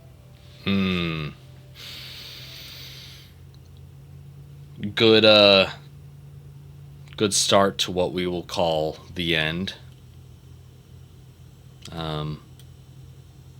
There's obviously a lot more journey to be had, but like I said, it's a start. Had a really good time. I had a really good time getting back into the throes of Atem and Isaiah and drama and combat and adjusting to the new body. Yeah, it was so brief. I don't know if we need to go into our favorite moments. Maybe we can just kind of internalize our thoughts and pick this up later. In fact, maybe I just put a pause right here and then we just continue this at a later point, and we'll just have this one big session as opposed to having an hour and a half session. I don't think we need to upload an hour and a half session. Not that this isn't a good ending point. It's just like we could just pick up and keep going later on. We can pick this up Saturday if you want. Yep, we can definitely pick this up Saturday. If you are able to wake up bright-eyed and bushy-tailed, we can continue the grind in the morning. Hell yeah. Hell yeah. Hell yeah, amen, brother. Then I will probably let you get going here, let you do your thing, whatever you need to do. Wish you all the well with everything that you have going on and you're dealing with, and I'll be talking to you soon. But in the meantime, thank you. And for the viewers who are listening, if you're listening to this point, this is the ending point, but it'll be a abrupt cut, and then we'll just pick up at a later point, so you won't even notice that 2 days have passed. So Ray, any parting words before we can technically continue this session in just a couple of seconds? Drink water, and if you ever make it to this point, tell us why you're listening to this shit. Yes, leave a comment in the chat below. And if you're my manager, I'm forced to do this. Okay. Yeah. Not voluntarily. All right. But in any case, thank you guys. Take it easy. See you in a bit. Bye. All right, gamers, we're back. Quick break. We took a couple of sleeps. We took a couple of meals. We took a little bit of a rest break. And now we're here. We're back. We're continuing the session in the morning at the ass crack of dawn. And by ass crack of dawn, I mean 9:12 a.m. Central Time. We're here because we need to get this shit going, but also we're going to be quiet because some of us have individuals that are currently sleepy time. And so we have to be respectful to the sleepy time and not crash out yet. Once we hit a certain time, you'll notice the crash out. It'll get dramatically louder and fireworks will be let off. We have to at least pretend to respect that. Yeah. Sentiment. We may not agree with it, but we'll play along for now.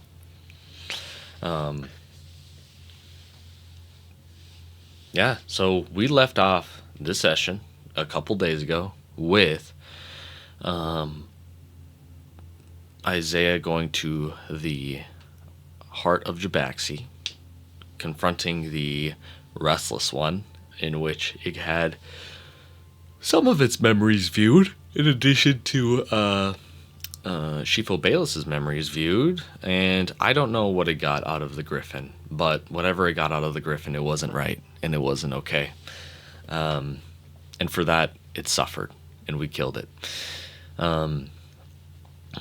So that's where we're at. I don't know if you want to build off of that in terms of where we let off. Well, currently at this moment in time, you close your eyes and open them, reawakening in a different body, a more familiar body, all together. Your arms and hands bound behind your back in very steadfast restraints, feels like some type of metal brace of some kind. Unable to even move your fingers, being cupped together. The flickering flames from the campfire shine upon the sight around you. Scrolls, books, a number of tapestries. Amun seems to be reading, researching. It's been a while since you've seen him since the trial. Mm-hmm. He looks better than he did before. His recent resurgence with his given patron has given him a vitalization that he lacked greatly when you all entered the Duat. Mm-hmm. That time many weeks ago. He seems to keep his body angled in a way so that he can continue to observe you while Rashad sleeps on the other side. A simple three-man camp. Roll me a perception check, Isaiah. Perception. That's a 12. The staggering change between your sight of 8 layers and your Atem body, going back to your original one, is a difficult moment to take in, but you're able to read a little bit or just catch what kind of article that Amun is observing at this moment in time. It looks like it's some type of ordering form, multitude of ordering forms for supplies that you've seen in the offices and desks of many different, we'll say, officials in the standing army of pharaohs. And he seems to be circling one name in particular repeatedly.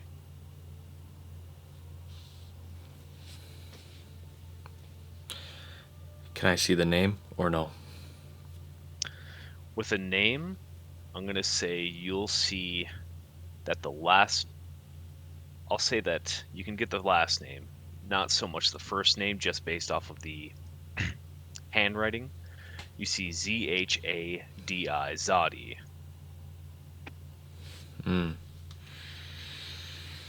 Mm-hmm. And this is where I go deep into my Rolodex of notes, and I hold up the whole session for about 30 minutes while I look up every single name of every character I encountered, past, present, and future, to cross-check. I'm going to go into the yellow pages of Jabaxi and see if I can cross-reference names here. Actually, let me just make a history check to see if I recognize anyone with the last name Zadi. Oh, and my history check's actually pretty good. Pretty good. It's going to be a 17.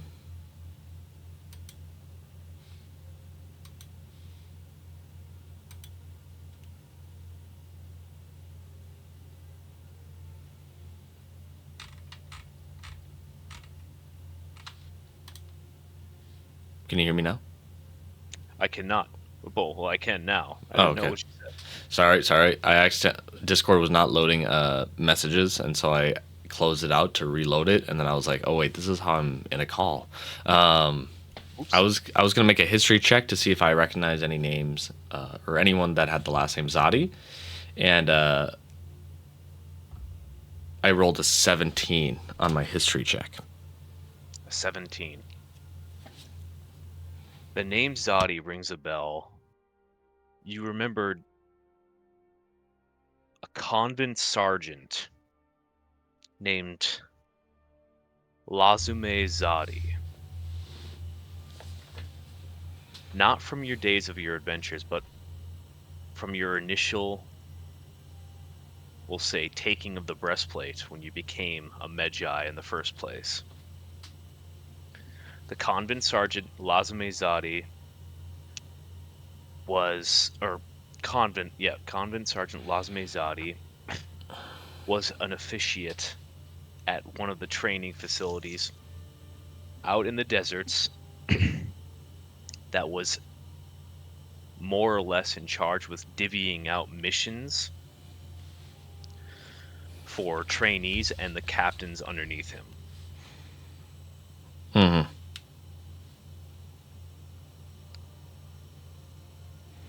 Other than that, you don't remember them being significant in many other ways, and you're unsure why Amun might be searching for them or possibly cross-referencing any type of records involving them.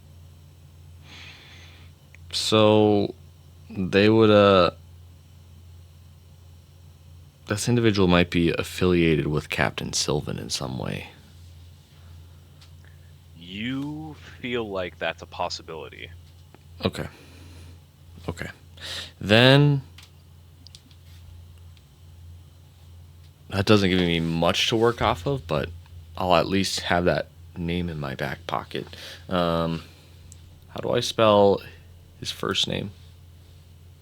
Lasume.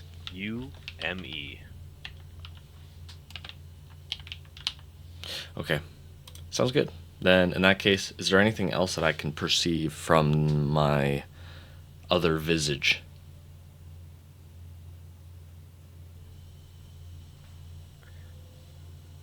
You see that your father's sleeping. His makeshift sorcerer armor is off. Not armed, calmly breathing, back turned to the fire. You don't notice anything except for the moment you look up and you see the formation of the stars.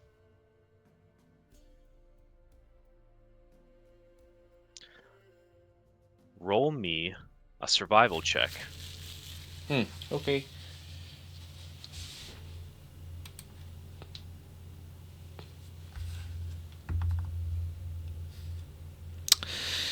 A natural one. You think you know exactly where they are until you realize that you mistook another star for a different star, and you realize, oh shit, I flunk astronomy. oh no. Oh shit. Yeah, that's fair. That's fair. Yeah, I can't really combat a nat one, no matter how much I want to cope. But yeah, it is what it is. Is there any monuments or anything within the vista that's like, oh, I know that mountain, or oh, I know that pile of sand, anything like that, or no? Pretty barren. It's pretty barren for the most part. You have the feeling that possibly behind you there might be more past a rock, but you feel like Amun's going to probably do something violent to you if you try to get up and search around. Yeah, that's fair. Then in that case, I will probably just disconnect from my visage for now, and I will return back to my corporeal form. You pop back into your new familiar body, and you find yourself back at the camp with your griffin, with the purple worm, and with Bayless himself. I would give a recap to them about what I had seen in terms of the campfire with Amun and Ra, and how they seem to be resting, recovering, recouping, and my other form seems to be, in some sense, pacified, not snuffing them. And they're at a campsite underneath the stars for which I could not recognize. And I'll recap that to them, and then so at the campfire, I will, once I get done recanting those things, I would say, does anyone have any thoughts? Continuing with a montage of Bayless trying to search your mind and get your information of what the stars look like, proving that he doesn't know anything about navigation, being the classic warrior type he was. He wants to be very good at it, but you immediately realize that he doesn't know Jabaxi at all. Yeah, yeah. But that's fine. Bayless looks at you after his failed attempt clearing out the sands that he was making the star map on. He says, "Well, I would assume that if we can no longer find this heart of Jabaxi, my mission is to bring you back to Pharos. After, I would suppose, getting you the stinger of the web weaver. However,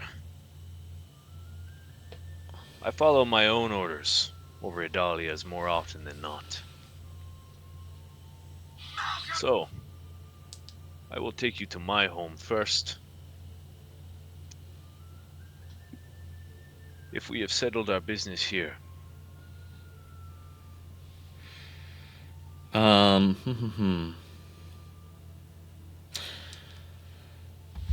want to see what happens when I use Divine Sense. okay. You use your divine sense. What effect are you aiming for at this moment in time? Similar to how I described earlier in the session, that my feelings throughout the weave is like a giant web interconnecting all things, primarily with the cave and somewhat the sands and with in between the grains. I feel the interconnectedness of it all. If I were to expand that divine sense outwards across the desert to feel the entire desert, in theory, I would be not looking for anything in particular, but on a metaphysical level or on an astrological plane sort of level, I would like to imagine that the weave similarly acts like, almost like a space and time, and similar to objects with massive gravity. I would assume that creatures and spirits with huge astrological signatures would have a impression on the weave, kind of like in those diagrams where you see this is your solar system, and if you put a star on space and time, you'll see that space and time bends around an object with a large amount of gravity and mass. So applying that kind of premise and principle, but on the astrological plane, I want to see if I can detect a massive sink in the weave and see if I could interpret that to be the Lord of the Night, Apophis. That's how I would use my divine sense. I want to sense impressions within the desert that have an unnatural scale considering what the desert's supposed to hold. I will say, give me a D100 roll, and we're going to base that on how many miles that you can do a flat check on. D100, natural 100, come on. I got 33. So 33 miles. You put a finger on the ground. You send out your divine sense throughout the sands. It spreads through the air, into the skies. You feel a multitude of life signatures. Some of them undead, some of them spirits, many of them mortal. You feel a large conglomeration. You suddenly realize that it has to be a village. About 500 or so people. And a numerous amount of temples, sanctified grounds. Some grounds that you could enter, and some grounds that you probably should not enter. You feel temples dedicated both, oddly, to Set and Horus in this village. But you do not feel, unfortunately, the King of the Night.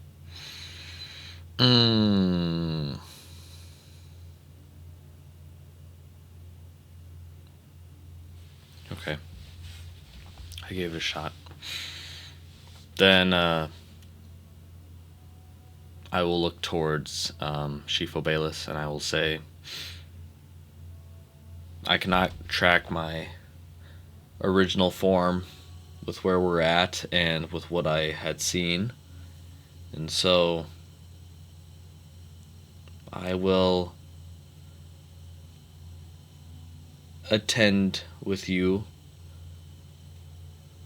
to your village and hope that I find a path along the way that could potentially take me to him.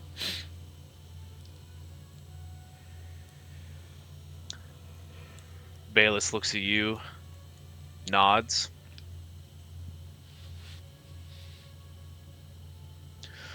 Do not let your spirits be broken yet. There is still time. This is a large desert. The possibility we could run into them is still there. This is true. This is true.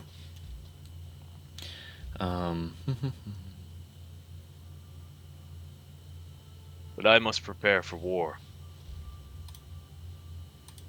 We must both be in the right headspace for what is to come.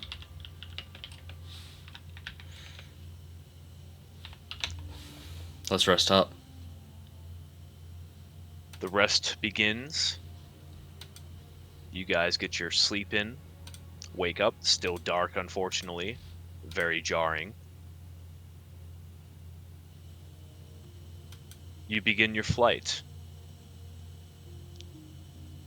You know a multitude of directions at this point, and you start flying not in the direction of the village in particular that you felt, but off to the east.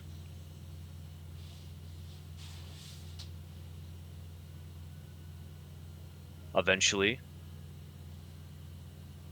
you settle into what is a small, very small little hamlet. And unfortunately, once you get to the house, you recognize it from your use of the Great Map. You recognize this house as the one that Bayless had been tossing about. Not Bayless, pardon me, Amun was tossing about. When he was being nosy.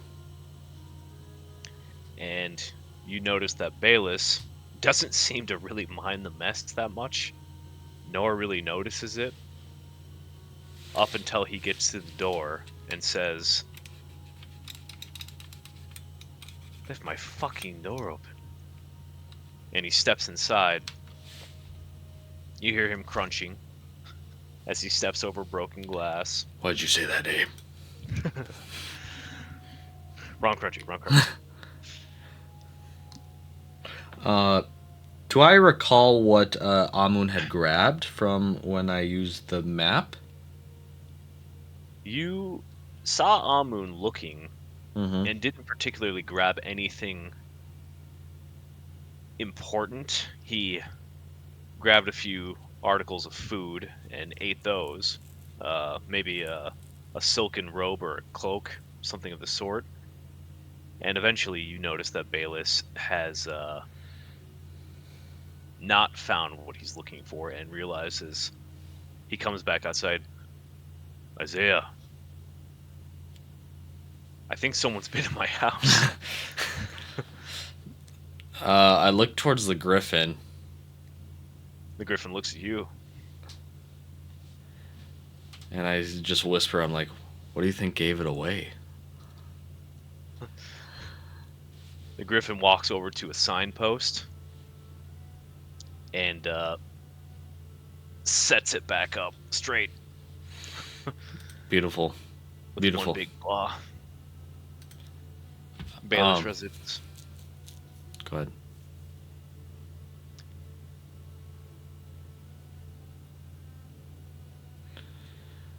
Bayless digs and digs, and he eventually comes out with a multitude of supplies and a more steadfast breastplate, helmet, a number of javelins and spears, a bow, and he comes out with 2 other different arms that he puts into his pack, and then he takes his pack and he puts it on the back of the griffin. The griffin objects for a little bit. Then he feeds the griffin. Yeah. Good. I would like to attempt to fix the door. Okay. Roll me, we'll say, sleight of hand. Natural 20, come on. We need it. Oh, I thought you got one. I'm like, No. which one? Sleight of hand, that would be flat roll, so a 12. 12? Yeah. You're able to fit this door back on its axle. Doesn't really have any hinges. Just a kind of a door that you fit in. This is not like a well-built house. It's very, very old. How dare you? A number of villagers have also come by and have started talking with Bayless. And they look at you, Isaiah, and they say,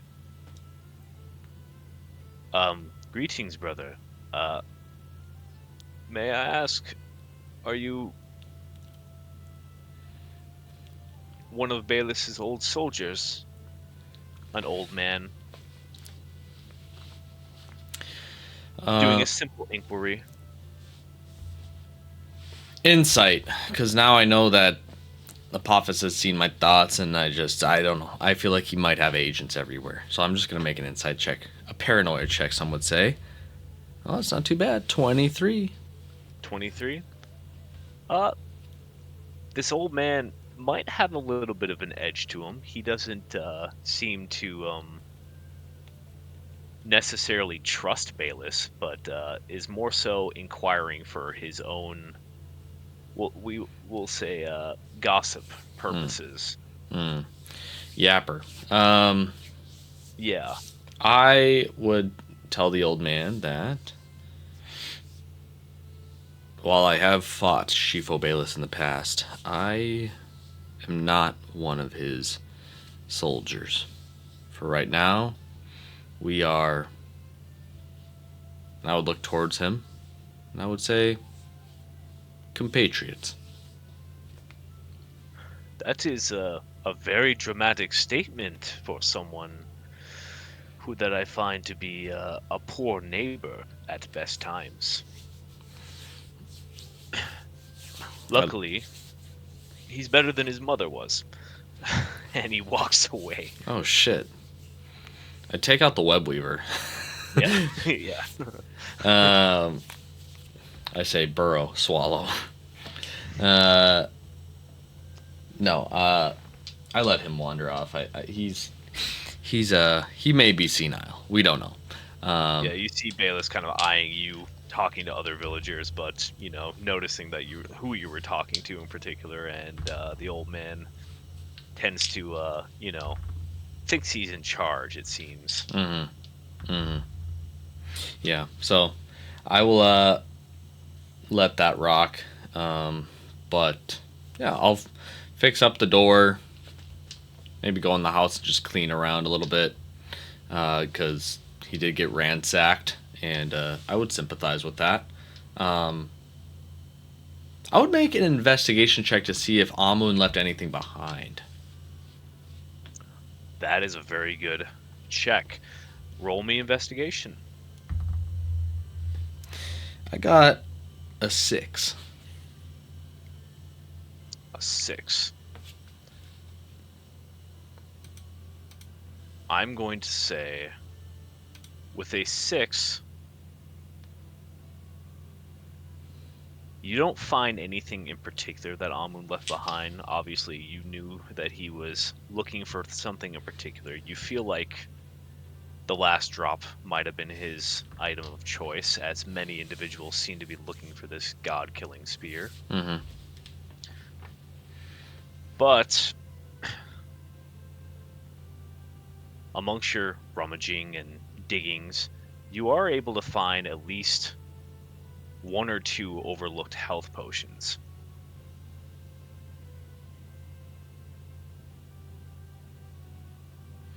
Okay. Nothing particularly great, but that'd be about it.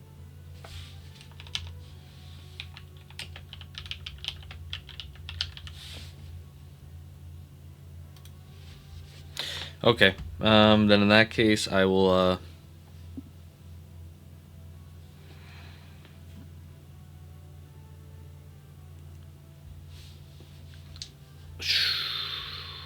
Okay, then the last thing I would do before I leave would be,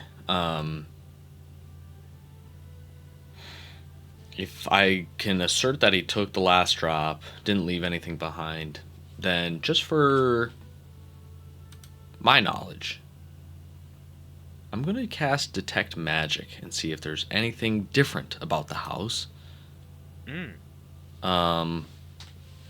With whatever Amun may have done, or anyone else may have done since the time. I just feel like Shifo Bayless is a little too important to have a summer home in Jabaxi and not have it. I mean, obviously it's ransacked and for obvious reasons, but I feel like other creatures or entities may want to interface with it or do something with it. And so I just want to see if, just for my own sake, that everything's on the up and up. You cast Detect Magic. You obviously ping everything on your body, everything on Bayless's body in particular. There's a couple of items that he's left behind that seem to be smaller scale magical items that probably won't help in the future necessarily. A couple of little magical knickknacks, like a particular spoon that if you tap it on the top of a jar twice, it'll open the jar no matter what. Items like that, so on and so forth. Mm-hmm. You suddenly have a moment in time, and I'm glad that you cast this Detect Magic. One of the other jars pings. And you see the lid shift ever so slightly when your magic touches it. Is this a jar that gives me the impression of another restless one? Exactly that. Okay. Left amongst the clutter, seems like a number of things have been piled on top of it. The things piled on top of it is random? Yeah. Okay. Can I make a general investigation check to see if I can assert or assess how long Shifo Bayless has not been home. Yeah, go ahead. 13. You feel like Bayless has not been home for, we'll say, ju- we'll say, judging by your own possibilities, he was looking for you for what was a probably the better part of a week, we'll say. And once you have been out on the skies with him, probably, we'll say 9 or so days. So over 2 weeks in total. Yeah, we'll say that. Does it look like there's an impression of dust everywhere else around the room? Like, I'm trying to see, like, was this here but prior to him leaving, or was this planted here?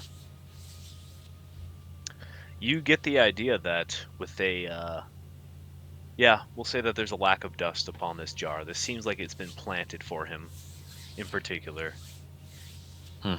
Without opening the jar, you will be able to see the make of the jar is more or less the same.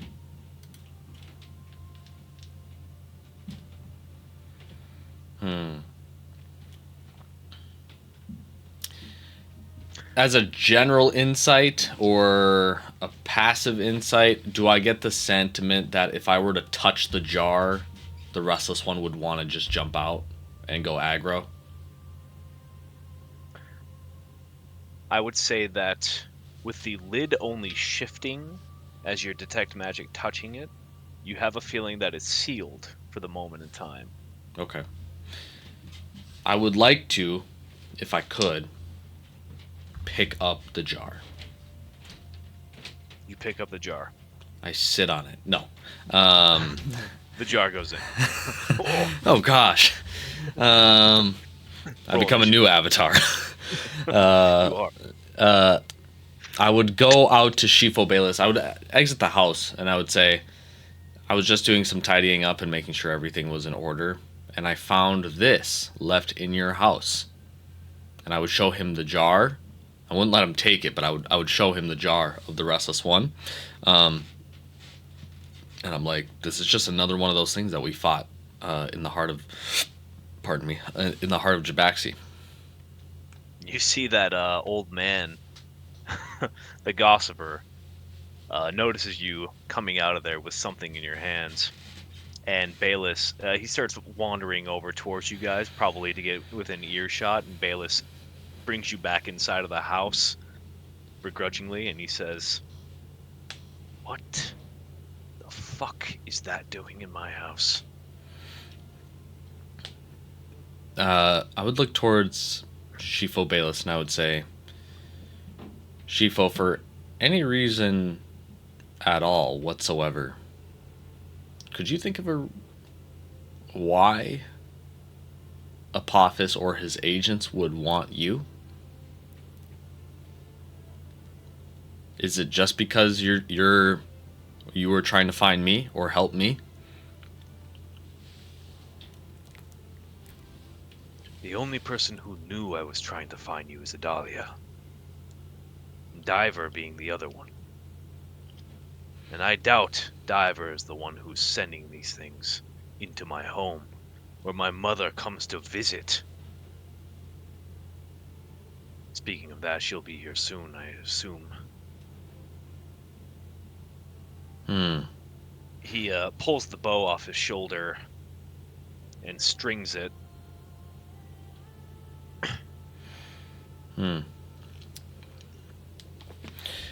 I would look towards the jar and I want to see if I could burn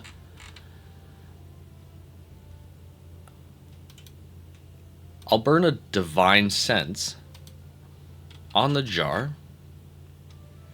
And this time, instead of looking for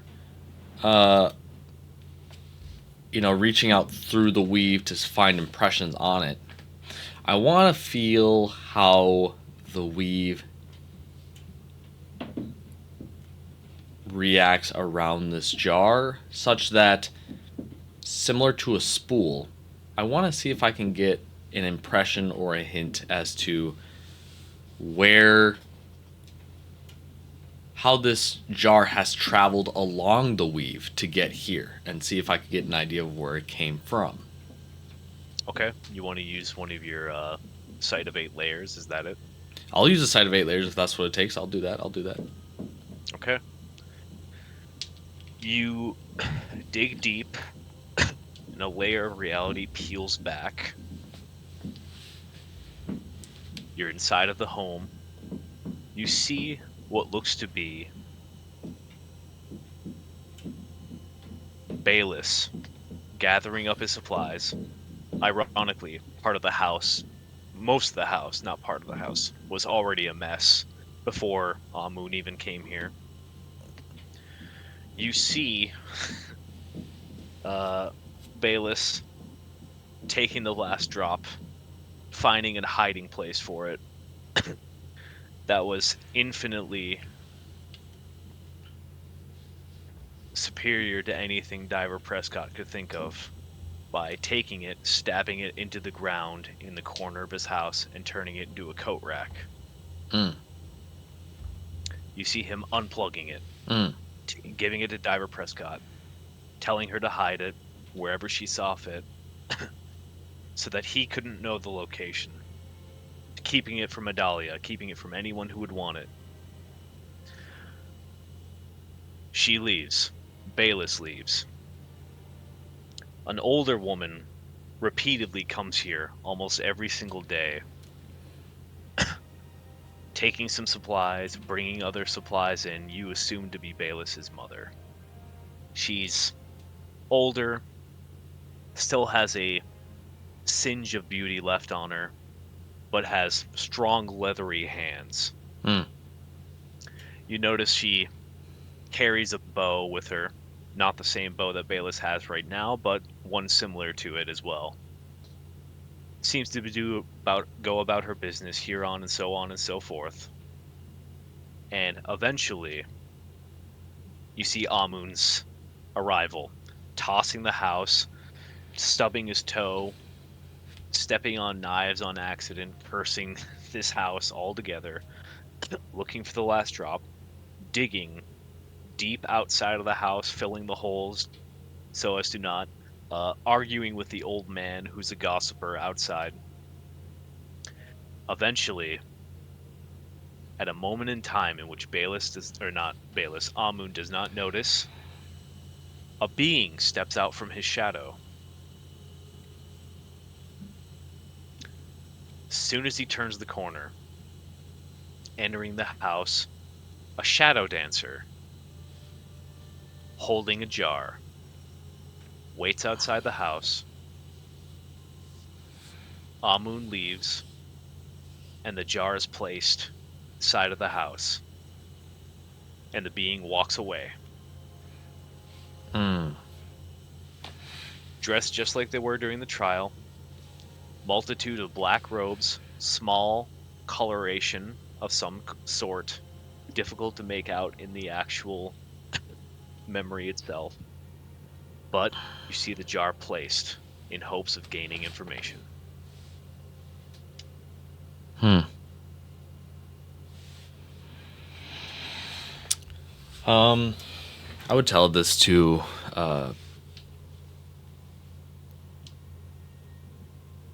Shifo Bayless that a shadow dancer entered the home and planted the jar just after his encounter with his mother at his home. So shortly after that time, the shadow dancer appeared to sneak in and plant this.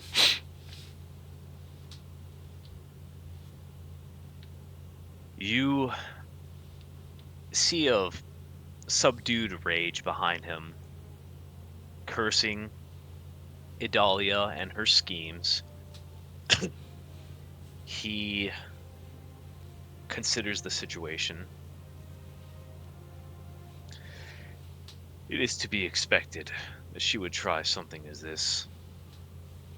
And if it's not her, it's someone else who has the call of these shadow dancers. Hmm. But not to worry. I will check upon my mother, make sure she is in fair health, and we will make our way to Pharos. You tell him about Amun tossing his house. Definitely don't. Okay. Definitely don't. I keep that shit for now, All cause right. I'm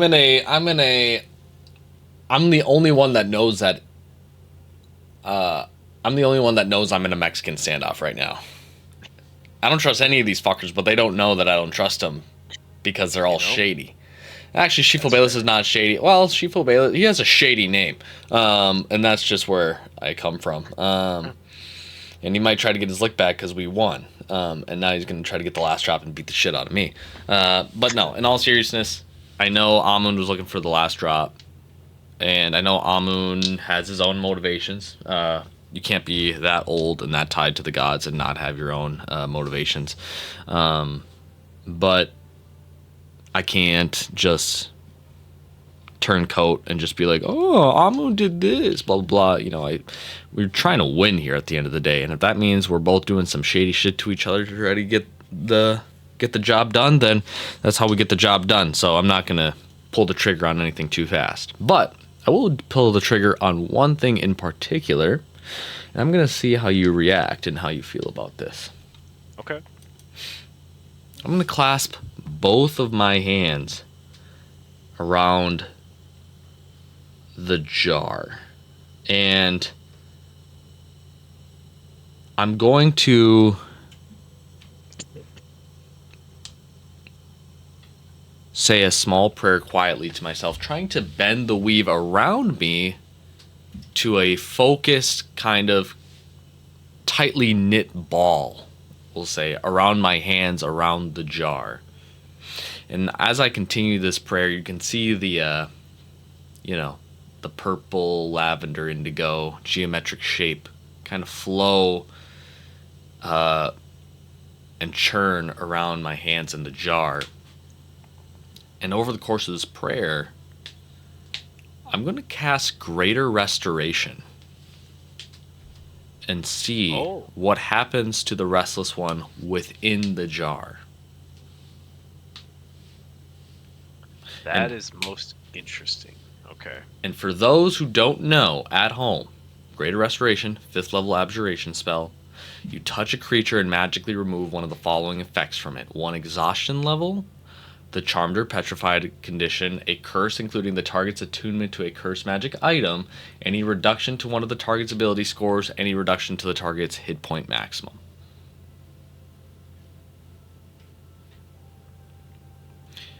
And I will be going for the removal of a curse, including the target's attunement to a cursed magic item.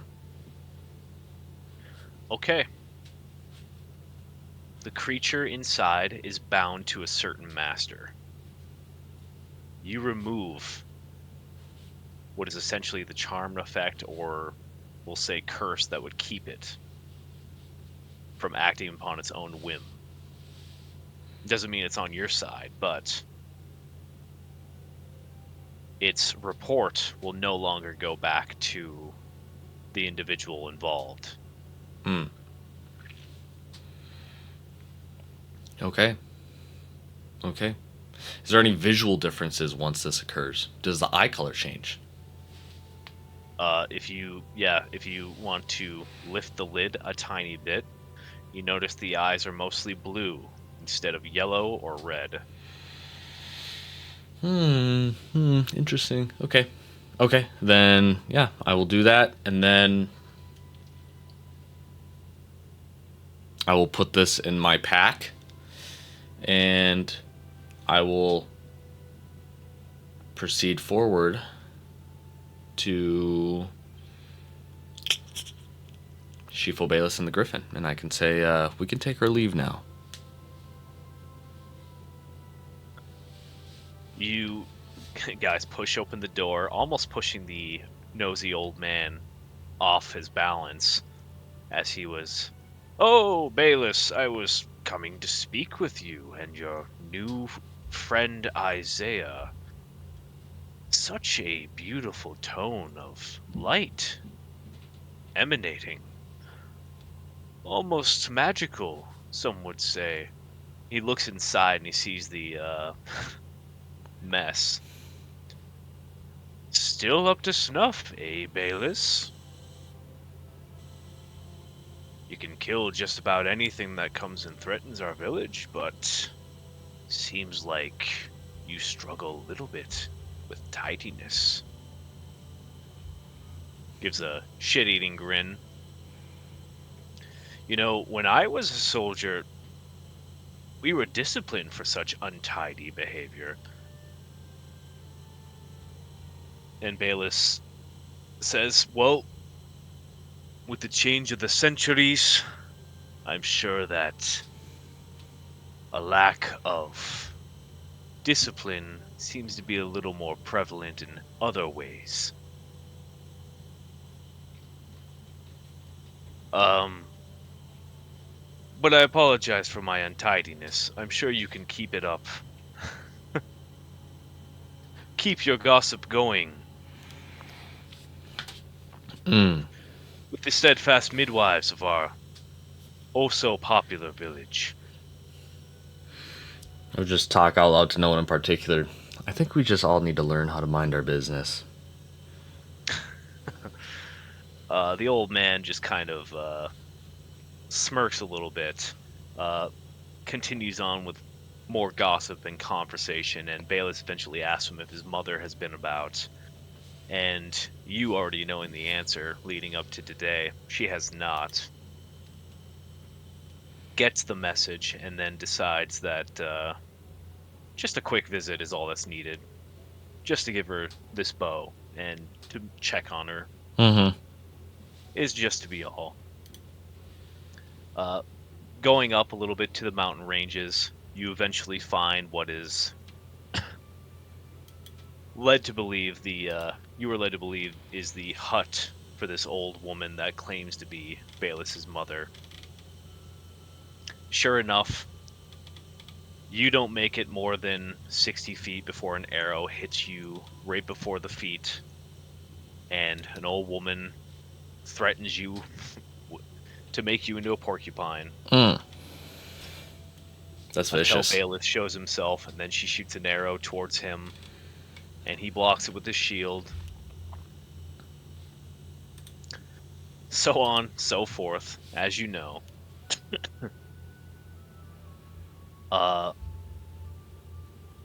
She looks at you for a bit, and she smiles.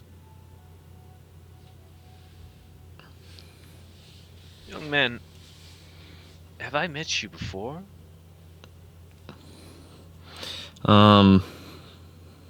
My guess would be no, unless it's tradition for you to shoot arrows at people that you've met before.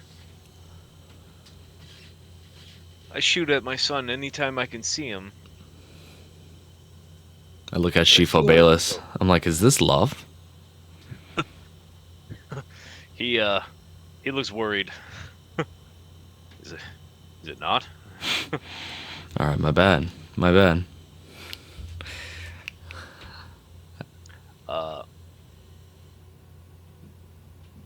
She looks at you and she says, could have sworn I've met you.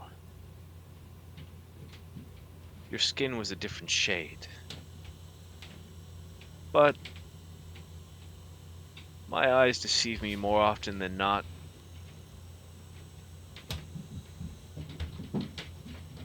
It's nothing.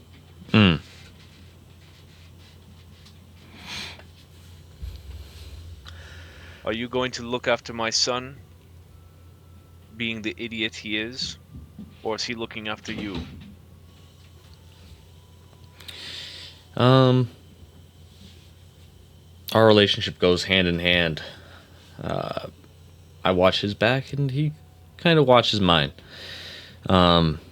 He saved me from a tough situation earlier, so I do owe him a debt. And I hope to repay it in kind, but so far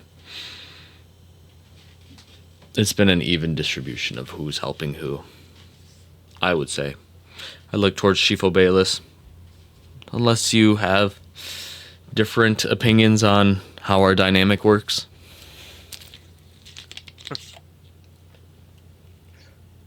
I'm not one to speak upon dynamics with anyone. As you can tell, I have a tendency to strike first on certain individuals that I meet and tend to have more tidings with, more often than not. Maybe that's something I inherited, as he looks at his mother. Mm. But our problems are a little bigger than anything we can reach with an arm. So, Mother, I've noticed that you are in good health. And as much as I would love to keep you in the war, I think it's time that me and my friend here leave. And at that moment in time, she looks at you, Isaiah, and she says, well, don't you need another archer? I mean, we spent such little time together, Bayless. Maybe I should get to know your friend as well. I want to roll an insight check on this woman. Okay. Roll an insight check. What is up with her? And is she trustworthy? Is she a shady mom? And is she even capable of... I believe that she can fight. I believe she can shoot arrows and shoot arrows well. But is she capable of living when shit gets froggy? Like, does she appear frail? That's going to be a natural 19 for a 28. For a 28, I will say this. She's immediately sneaky. You get the impression that she's sneaky. The way that she shoots her bow, it is a recurve. You get the idea that she's more so mounted artillery for the most part. She probably has some type of military experience, but she is very old. More than likely, she would not survive the war, especially if she's, caught with any type of attack. But in particular, who can you say that will survive the war as well? But you get the impression that she's really fucking bored being stuck in this village at this moment in time. Mm. And while she likes to poke fun at Bayless and you in general, you get the idea that she is trying to get invited to Pharaoh's. More so than anything. Yeah.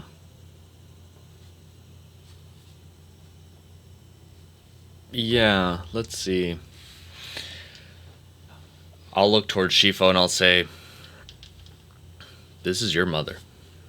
It's not my place to say whether she stays home or doesn't stay home.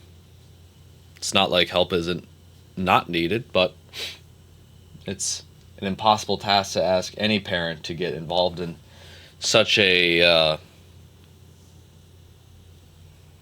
what can only be described as a potentially catastrophic conflict.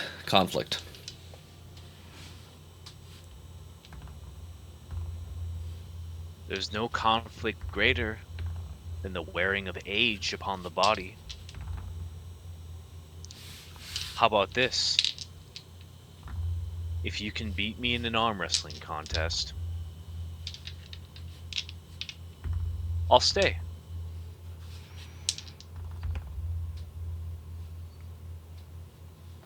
She's talking to me, isn't she? She's talking to you. Yeah. I look towards the griffin. The griffin looks at you knowingly. And I say, what is up with this family and their 1 versus 1 contests? Am I going to have to 1 versus 1 you to see how fast or far we can fly? Like, what the fuck is going on around here? Shake his head. And I would lose that one, but that's okay.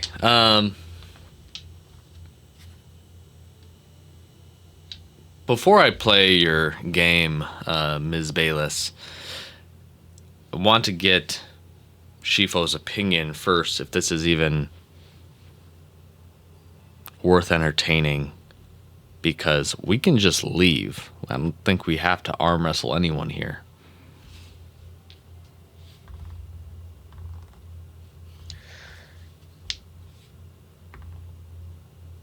You may call me Vero. And, well, I can't promise that if I lose, I won't start walking towards Vero's. Whichever direction it might be in the night, eventually I'll figure it out. But if you're scared, that's understandable too. Hmm.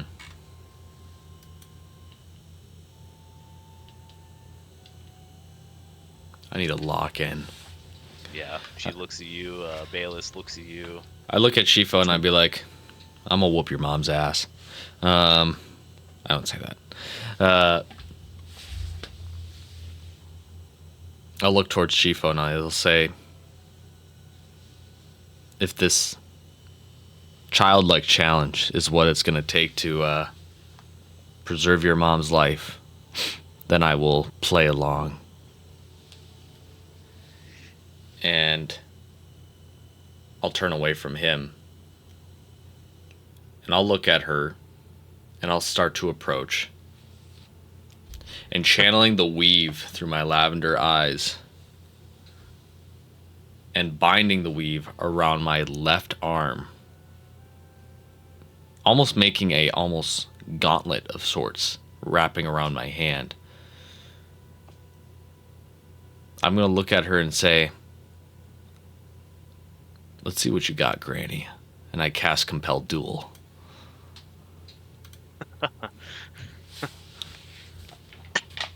Suddenly, time and space isn't even available around me. We're in an ethereal in-between domain. With a table, 2 stools, and infinite competition. And I'm ready to lock in for this arm wrestle. The old woman raises her sleeve, revealing sizable arms, unfortunately. Fuck! And plants her elbow. Okay. Then I will also reveal... Well, I already revealed my arm. I will sit down and plant myself and get ready for the arm wrestle. Is someone going to mediate if our elbows move or not? Yeah, Bayless has both of his hands on top of both of your guys' hands. He'll stab a knife into the table on both sides, all the way through, so you guys have a thing to hang on to with your other hand.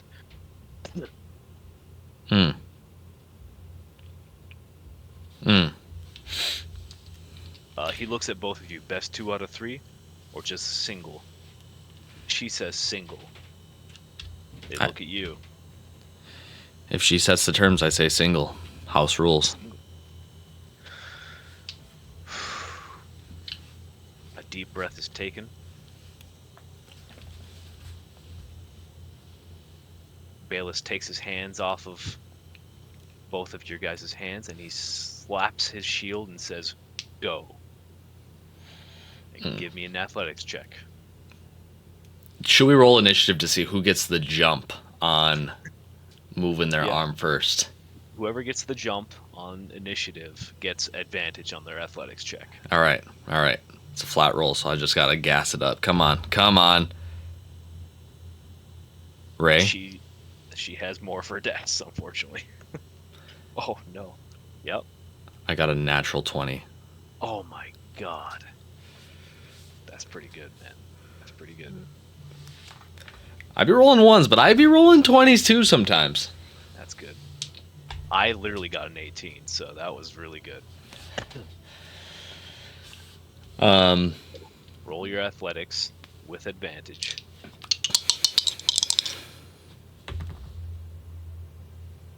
Oh, mine's good. My largest number is a 14 for a 22. Oh, okay. I thought you were going to say 14 total. I was going to say, oh, no. No. There's a lot of anticipation on this, so I'm gassing it up. I rolled a 16 for an 18 with athletics. A 16 for an 18?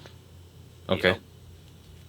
The old woman is fast.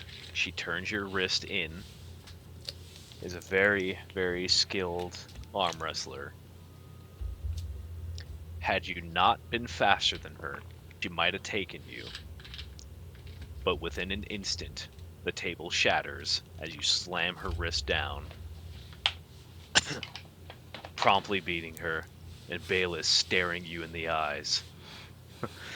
He almost war cries, chest bumps you hard, grabs you, and is congratulating you, lifting you up in the air for beating his own mother at an arm wrestling contest. I'm getting the sense that Shifo Bayless is a little bit of a bitch when it comes to his mom.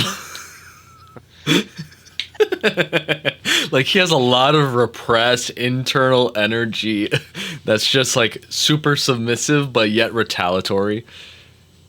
You get the feeling that this is his number one fear that you just beat for him. And he's living vicariously through you. Yeah. Oh, he's living it up.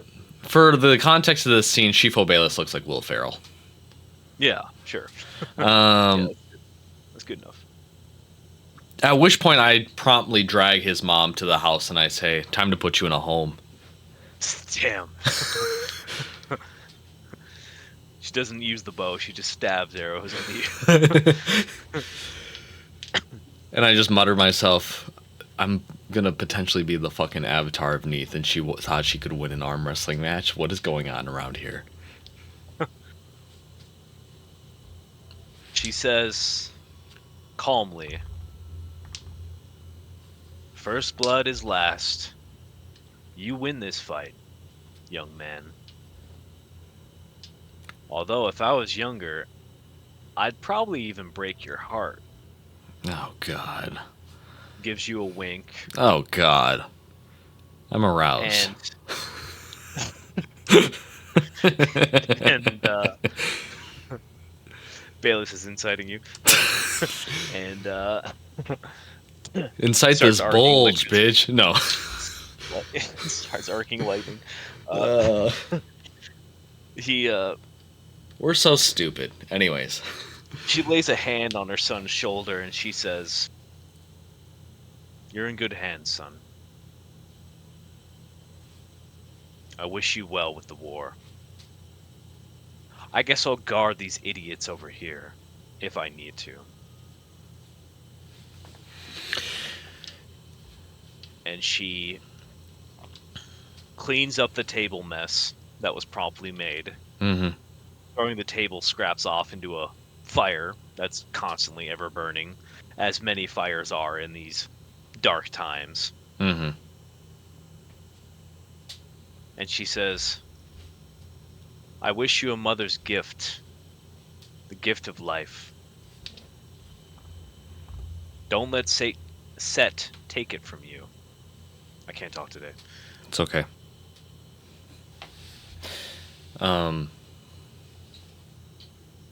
I nod in approval and I say, thank you for your well wishes. Despite our wish for you to be here and safe, your presence surely will be missed out there. At the very least, you've proved that you are capable, more than your visage may allow one to believe. And if the armies of Set, or potentially Apophis, were to swarm this village, I trust you know and are willing to protect. And if we all somehow make this through this on the other side, then I'll hopefully pay to you in kind. and it'll be my responsibility to try to keep your son here safe from both himself and from those who would seek to harm him.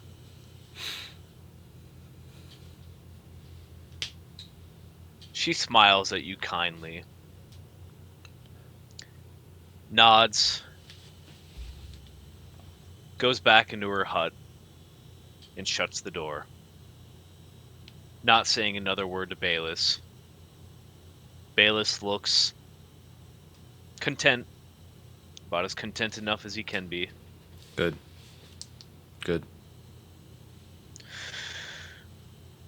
Good.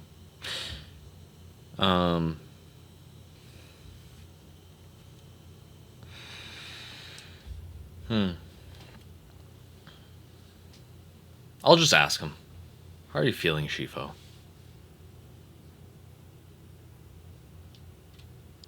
He looks at you, wiping his Will Ferrell disguise off, and truly considers the situation. He says,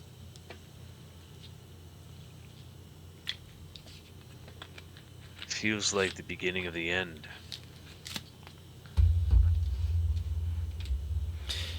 And he starts walking towards the griffin. I put a hand on his shoulder before he goes, and I say, brother, if this is truly the end, and you can feel it in your gut, go back in there and say goodbye. He looks at you, plants his spear, and knocks on the door. I will go to the griffin and await for him to part ways.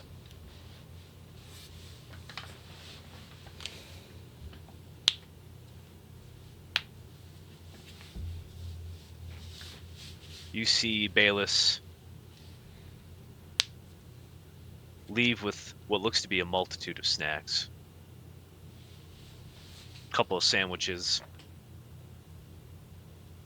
a cloak wrapped around his shoulders. Wiping tears away from his eyes, he walks over towards you and hands you the cloak off his shoulders. I'll take the cloak and I'll give him a hug. And I'll say to him,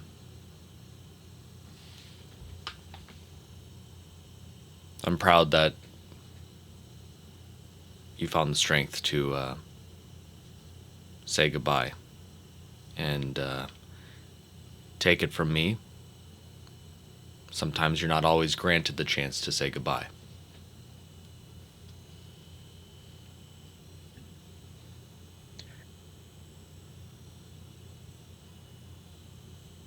He smiles, hands you a hoagie,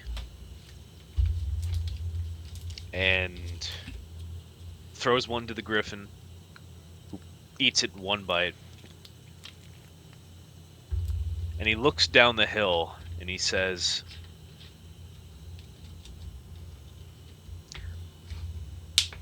over 30 years ago, I remember seeing the coalition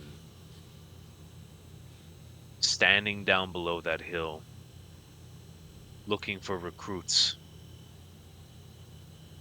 to go to Salia.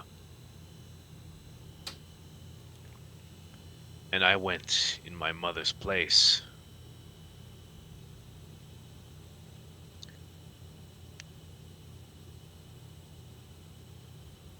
I wonder, at times, what it would have been like to fight for Jabaxi instead. And now I finally get my first chance to fight for my homeland. Let's not disappoint the people, Isaiah.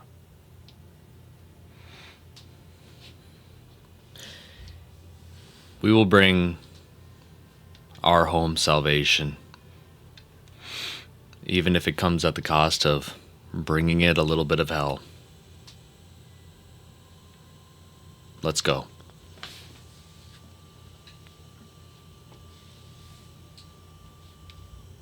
Why would you do this? Speaking to Patrick, why would you do this? Oh, shit. I don't know. I really don't even know what you're talking about. It's 10:28 a.m. I don't know. Yeah, all right. Get off your phone. I'm not on my phone. Not on my phone anymore. Oh, God. It's all because of... All right, yeah.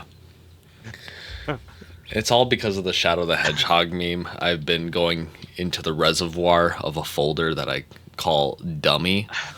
And there's premium content in there. And so I'm thinking of bringing some stuff from the trenches back to the surface and just redistributing with the group, just for like old time's sake. That's great. That's great. But yes, we ride off into the sunset.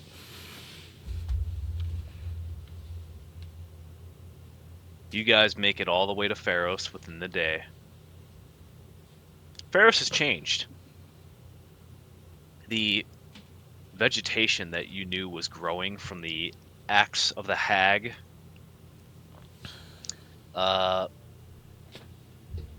has sprouted into trees all over the city that have started emitting light, natural light. Well, natural as a tree can make light. Mm-hmm. It looks to be that there is walls, new great walls that have been placed up around the city.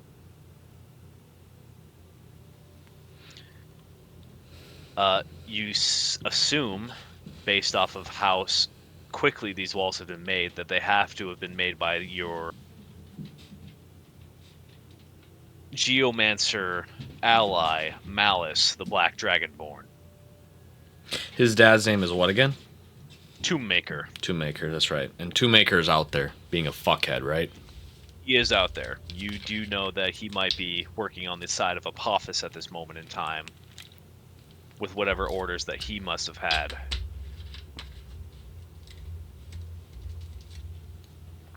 There seems to be a multitude of forces that are set up, and griffins flying above the city, matching the ones that you are currently, as we speak. Initially thinking a possible enemy has come across, a number of griffin knights fly by, and they notice Bayless. Choosing not to shoot bows, spells, or spears towards you guys. You guys are landing perfectly fine. A large clearing. A number of individuals scream at you, obviously, for not having the proper regulations. No parking permits. Promptly ignoring them. I get arrested, and I meet an individual, Shady, named DJ. Yeah. Yep. Ironically, we come into a situation of you have unpaid parking tickets. Prepare to die. Oh my gosh. Very drastic on laws these days. Yeah, Jabaxi culture, they don't play with that shit. No. Bayless is swallowed up by what seems to be a multitude of soldiers seeking to bark orders and get orders from him. And you find yourself alone at this moment in time. Can I make a history check or a general intelligence check to see who I would know to be in Pharos as of this time? Like who, as an ally, would be around in these parts? Because I know Amun and my father are out in the desert, but who's here? Well, you assume that Malice and Joy are possibly in the area. Ion could possibly be in the area. Idalia's more than likely in the area, but a maybe not the most anxious person to see. Yeah, yeah. I would try to find Malice and Joy All right, if I roll can. me an investigation check. You just got to get a 10 for this.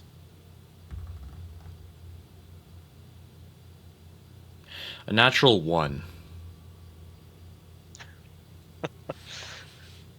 You got to be kidding me. I wish I was lying about my rolls, Ray. Actually, next session, I'm making up every number I say. Right. I got a natural 23, actually. Believe it or Yeah, not. yeah, yeah. How about For this? Just 48. I feel like I'm so lost and confused from Pharos with its changes and me being just coming out of the Illusory Desert and all that type of stuff. I think to save myself the time, I would just burn a divine sense to feel out through the weave and sense within a short range just general aura and creatures and things that I find to be warm to me. Using a divine sense in the city is, immediately turning on one of those THC movie, not THC, THX. PHX movies where it's like, "Woo," and you're like, whoa. Over the head, shout out. Yep, yep. You spiritually get stuck in a tornado where you eventually settle down back in your body. You're like, wow, that was a lot, but I'm used to it now, thank God. And you find yourself on the outskirts of the city, tracing any possibility for Malice or Joy, and you eventually, after, because it's a nat one, so we gotta punish it in some type of subtle sense. I'm gonna say you spend a good hour trying to find anything, but it's a little bit of a rat race these days. There's at this moment in time currently river sentries that are trying to essentially make sure the river is clear of any possible individuals sailing down that could be causing trouble, and a prompt gate has been made in the rivers, Mm.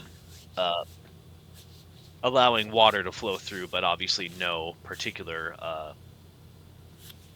we'll say, enemy ships to come through or barks.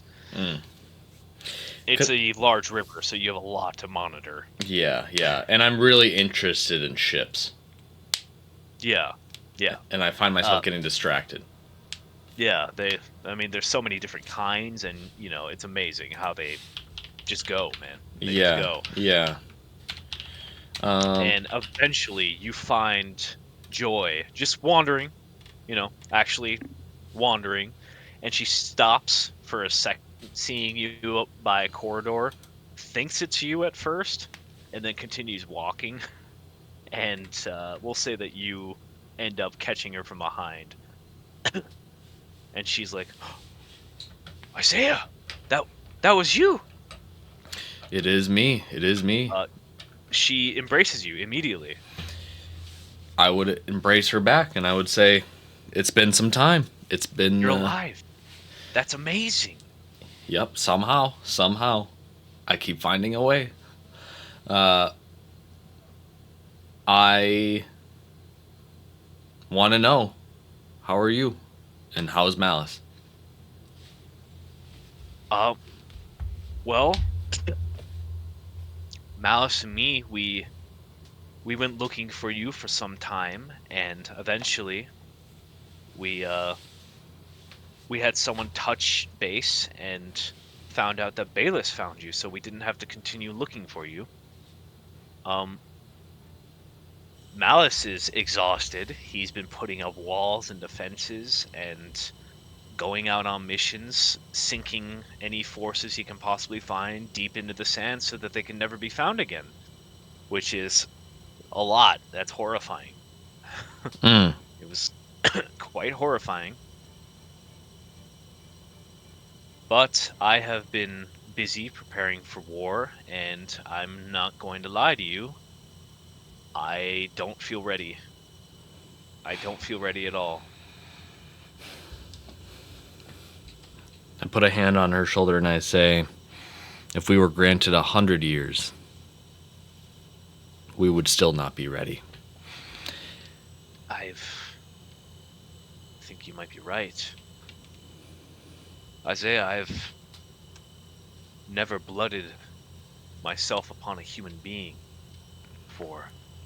I've never killed anyone other than an undead or,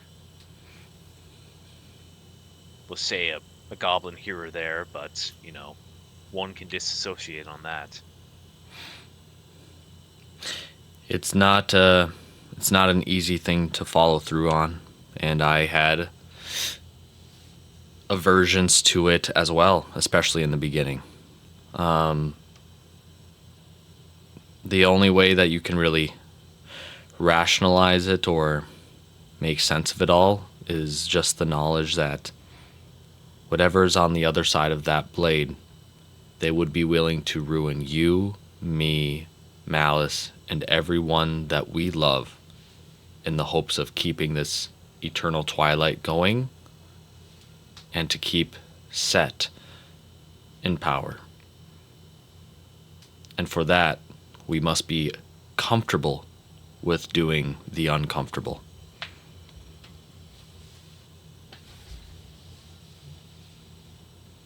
I know. I'm just worried about my time when it comes to it. Idalia and many others are counting on me and Malice to keep the main forces at bay. And rumor has it is that Set has called for Malice's death himself, spoken word.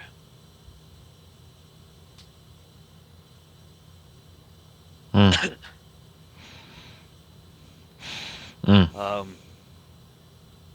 Are you rested? Are you well? Do you need to do anything or get anything?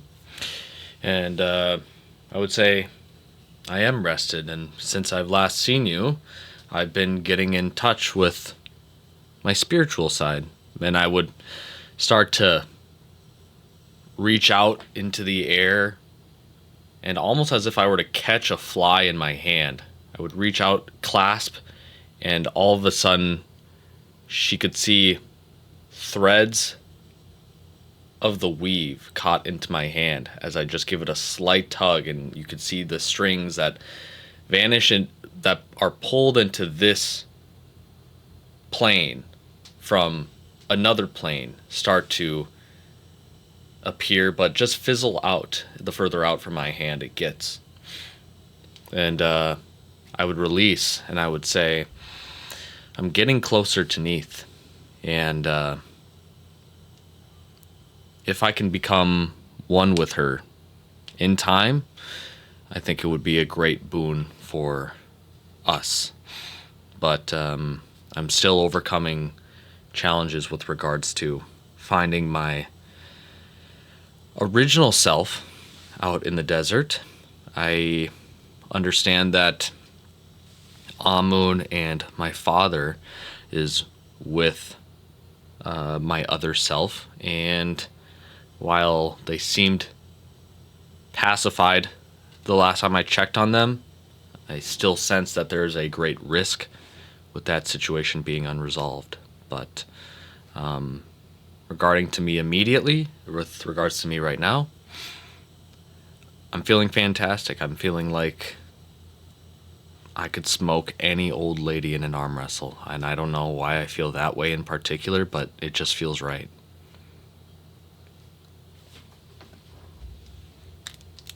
You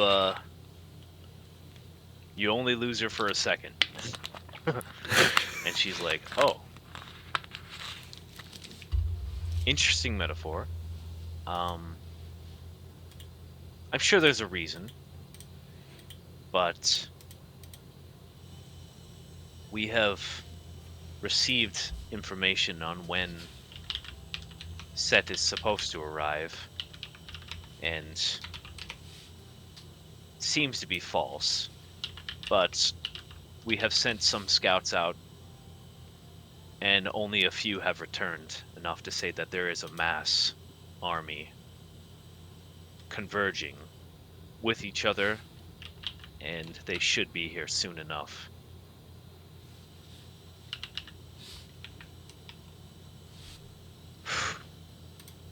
Idalia is going to want to ask you a few questions, I'm sure. She's acting as active general, but there's a number of councilmen and women who are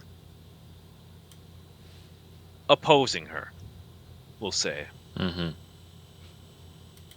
I think it would be wise for you to have some input as well. But at the end of the day, a lot of us are going to be spread apart during the fight, and we're going to have to make choices on who we can save and what we can save.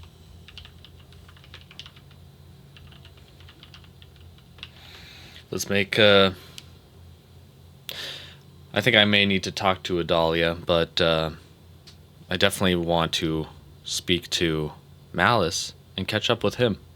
At the very least, you say he's resting and recovering? Yeah, he's. She gives you the address of the inn he would be staying at. I will walk to that inn. Is anyone with me? You said that. You said Shifo Bayless and the Griffin wandered off, correct? Yeah, they got swarmed by some individuals. The Griffin's just kind of chilling in a nest. Okay. Okay. Yeah. Okay. Can continue. Bayless off somewhere else. You don't know. You could probably find him. Yeah.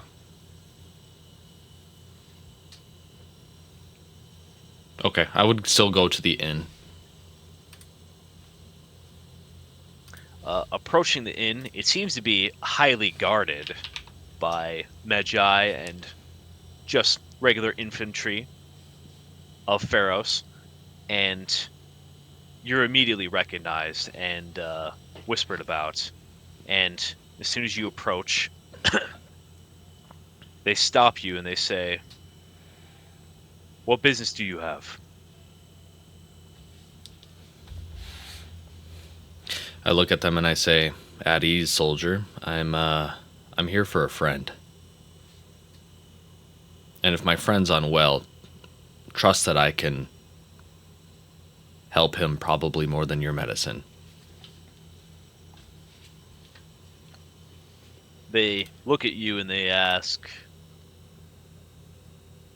"And who might this friend be?" There's a number of individuals resting here that we consider important.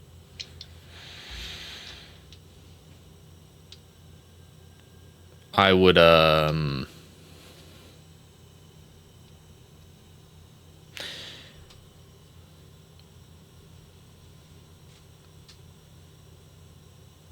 don't know if Isaiah's flashy or showy like that. So it's like how much would he ball out for this? I don't know if he would be super pompous about it. I think he would approach it pretty dryly and just say, my name is Isaiah of Jabaxi, but I know that some other individuals call me the Web Weaver.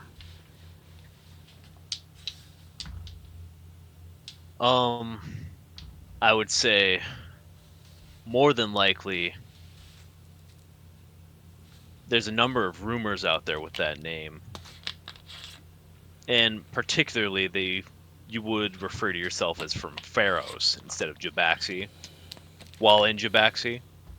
That's true. That when you put it like that, it's like, I'm Patrick from America. Oh no shit, dog. Oh no shit, I couldn't tell by the accent. I'll say I'm Isaiah. Son of from Rashad, Paris. son of Solana, Yeah. so on and so forth. Yeah, I could. I just am so used to like just everyone being like, "Oh, you're Isaiah, you're Isaiah." I just figured that is my. Yeah. That the name card just gets everything done. But if they don't recognize that name, that's fine. I would throw out the other names of Rashad and Solana. You get the idea that some of them do. They just don't want to let you in just due to the fact that they're obligated to stop you as the job. They are the guards. Mm. I'll say, if I can promise you to heal the wounded or ill in there, would you at least grant me 10 minutes in there? They look around. They're saying, "There's no one ill or hurt in here. They're just sleeping. It's residents, Oh, as far as we know." I was under the impression that Malice is somewhat unwell, but if he's just resting, then all Oh, you're right. here to see Malice? Yeah, that's my friend. Oh, well, we can go get him if you want. Yeah, you can get him. I don't have to go in there. A number of manifested runes come off of the door, wards that have been placed on, and you hear a heavy iron bar on the other side of this very tiny, tavern slash inn door that is made of wood. And suddenly, one of the guards opens up. They whisper something to each other, and eventually, a black dragonborn, shirtless, except for, we'll say, like an Aladdin style vest, comes out and says, "Oh shit, you're alive." Oh man, Oh shit, you're done sleeping in. I'm gonna have to pay Joy. I could have sworn you were gonna die. I lost money on you, you son of a bitch. Oh, betting against me not living that's a pretty tough gamble, buddy. I think the house has got you beat on that one. Well, joke's on you. You're the only reason you lived is because I'm bad luck. Potentially, but why don't you bring it in for an old timer like me? Yeah, he daps you up. He daps you up. And I would say I've already spoken to Joy. Seems like there's been a lot that's already been happening in Pharaoh since I've been gone, and I've heard that you've been pretty busy. Well, yeah, since Pharos is a city that's never been sieged in our day and age, it's kind of interesting that it never had walls, but it does make sense. Thanks to me, now it does. Mm-hmm. And probably thanks to that, I get to usurp you as enemy number one for our enemies. It's about time someone took up my mantle. Mm-hmm. Um, is this with regards to the one that they call Tomb Maker, or is there another special reason why you're so wanted? You know, I had a small feeling that Tomb Maker might turn heel and possibly maybe fall with Set. But so far, on any of my missions, scouting, I haven't seen hide or hair of him. So I can't verify whether or not it's him, but amongst all the armies that have come together, and they have a ton of different names, I've never really cared in particular. If you're marching on Pharos, you're marching on us, and I'll sink you one way or another. So I've done my duty, for the most part. I've done what I had to do. And unlike Joy, I'm not going to think any other way about it. Can I make an insight check if he's talking tougher than he feels? Sure. It's a 14.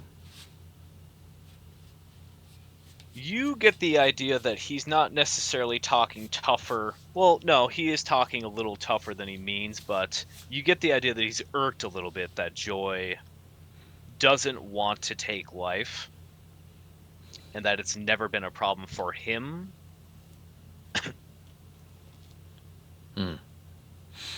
Okay. But he's he's definitely filled with a false sense of importance with the idea that he's already killed so many individuals of Set's armies already, Yeah. and that he feels like he's top of the world right now. Yeah. I would look towards him and I'll say I understand where you're coming from, Malice. I think the battle coming up is a lot larger than, the unsavory nature of what we're being asked to do in the coming days or so. But, lest I remind you, the bridge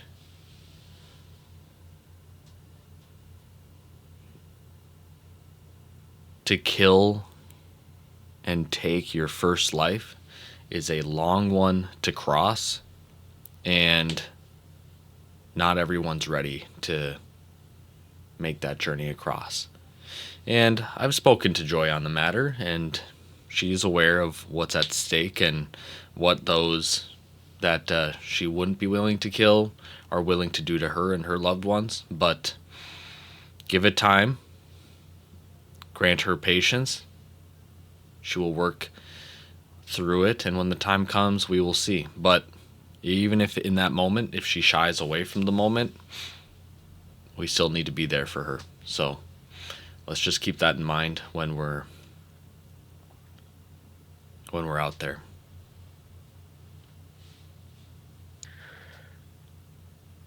Yeah.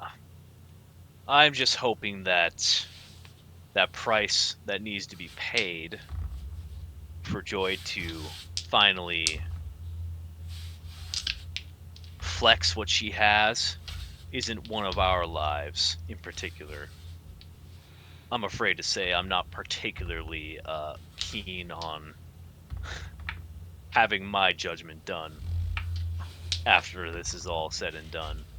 But between the three of us, not even counting that bastard Bayless, Idalia, whatever her deal is, or even Aslam Durai and the Divine General, I don't think he has much of a chance to actually beat us. Who's he talking about specifically to not beat us? He's talking about Forces Apophis? Set. Oh, Set. Or Apophis Set, Oh, he's gassed up. He's feeling himself today.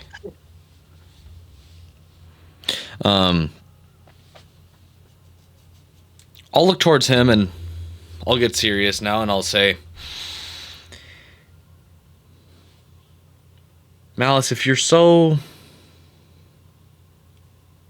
sure of yourself, then can you also promise me that when the time comes that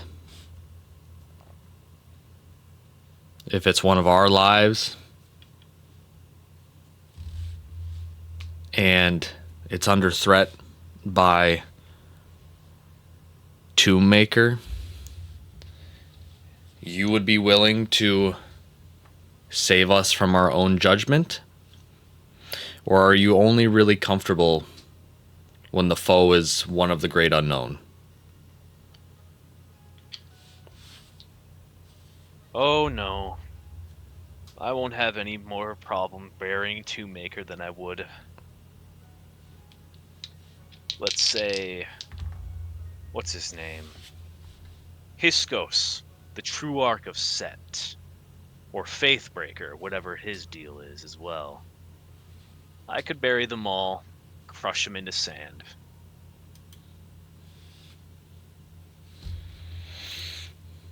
Then I'll hold you to it. Good. And when the time comes,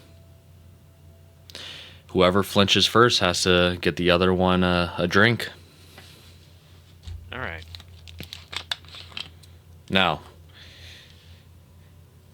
sorry for disturbing you during your rest, but as I just showed up, I wanted to make it a point to see my friends and where they were at and where they were up to. Speaking of which, do you have any insight or knowledge as to the whereabouts of Ion?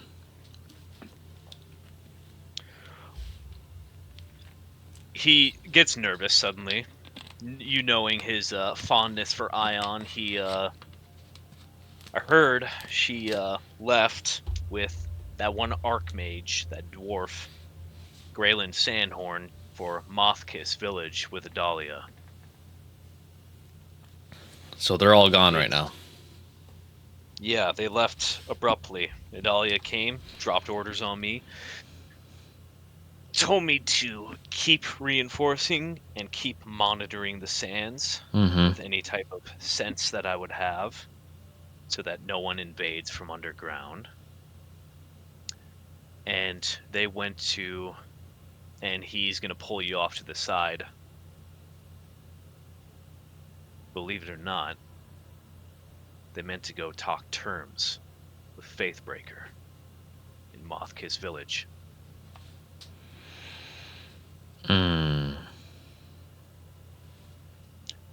Northeast. 60 miles, if you're wondering. He smiles at you. Yeah. I think Adalia, as a political leader, should know that we don't typically discuss terms with puppets. Oh, it wasn't her idea. It was Amun's. What the fuck's going on around here? Why would Amun... Can I make a general knowledge check to see why Amun would want to make a deal with this Faithbreaker? Is he nervous of the incoming battle? Make an insight roll. I'll make an insight roll. A 25. 25.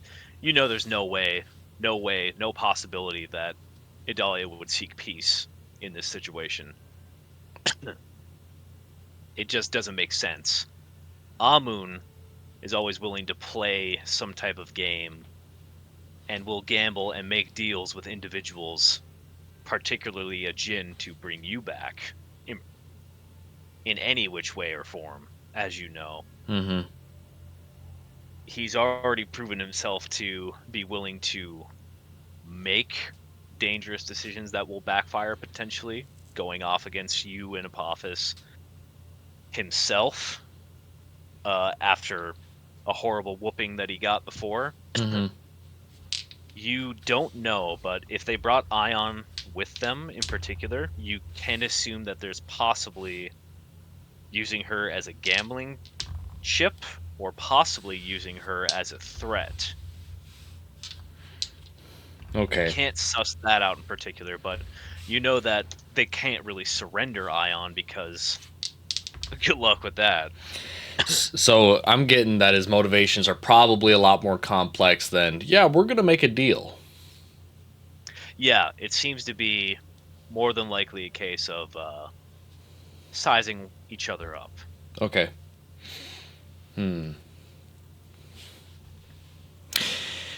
What do I know about this Faithbreaker, this True Arc, if anything at all? You've heard about Faithbreaker before. You know that he's allegedly, possibly one in charge. There's Hiskos and Faithbreaker. Promptly named as Faithbreaker to A, shield his true name, and B, to prove and give knowledge to the actions in which he has taken, breaking many Magi in his path and turning them. You don't know what he looks like, and you don't know what he's involved with. There's obviously rumors that he set himself walking in human skin or mortal skin.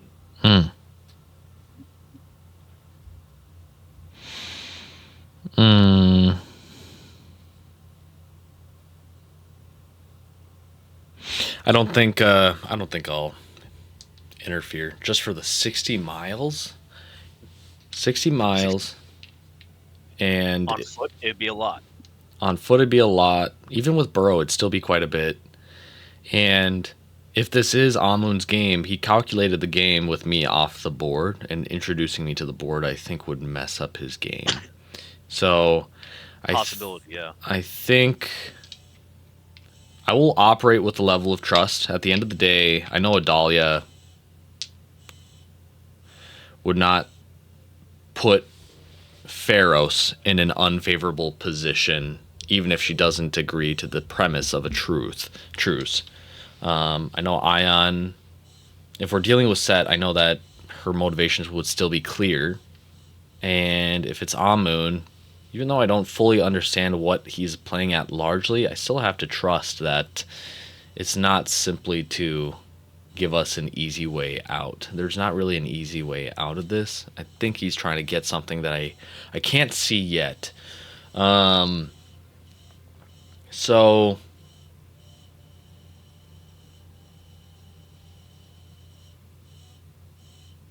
I'm gonna look to Malice and I'm gonna say thank you for the update. If you get information on when they return, please let me know. But I'll let you know.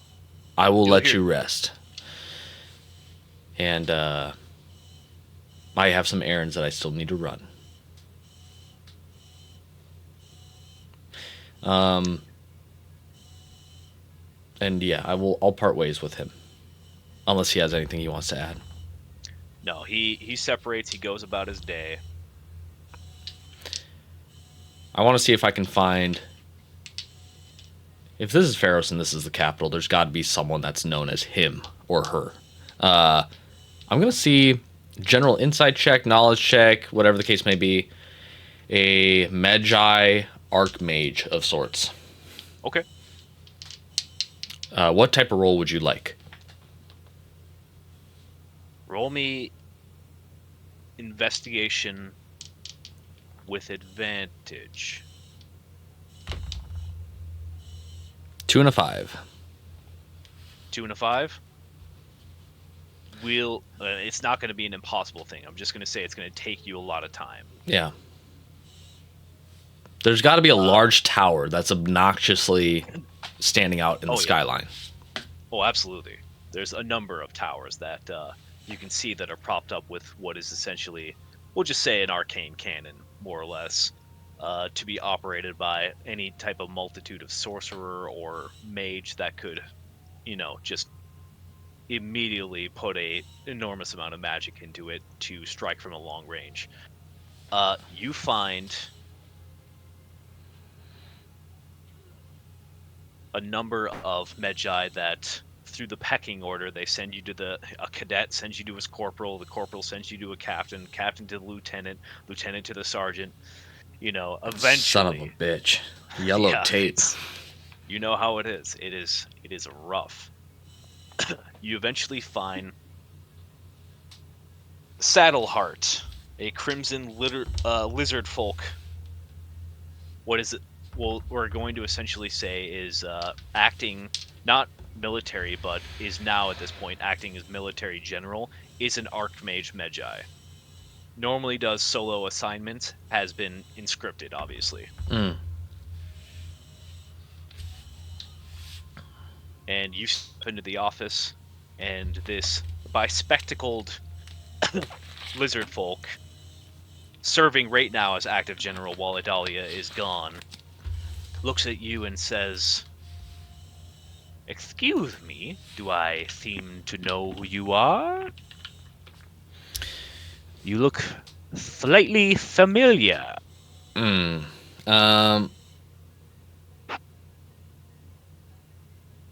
Yeah, I am Isaiah of Pharos, son of Rashad and Solana, up and coming web weaver, and supposedly the guy with a plan for what's about to happen in the next couple of days. I do remember you. After all, I believe we were defending you against the ill attempt of Kafiri's grandfather to take your life. I do recall. That happened. You were on trial and you survived, it appears.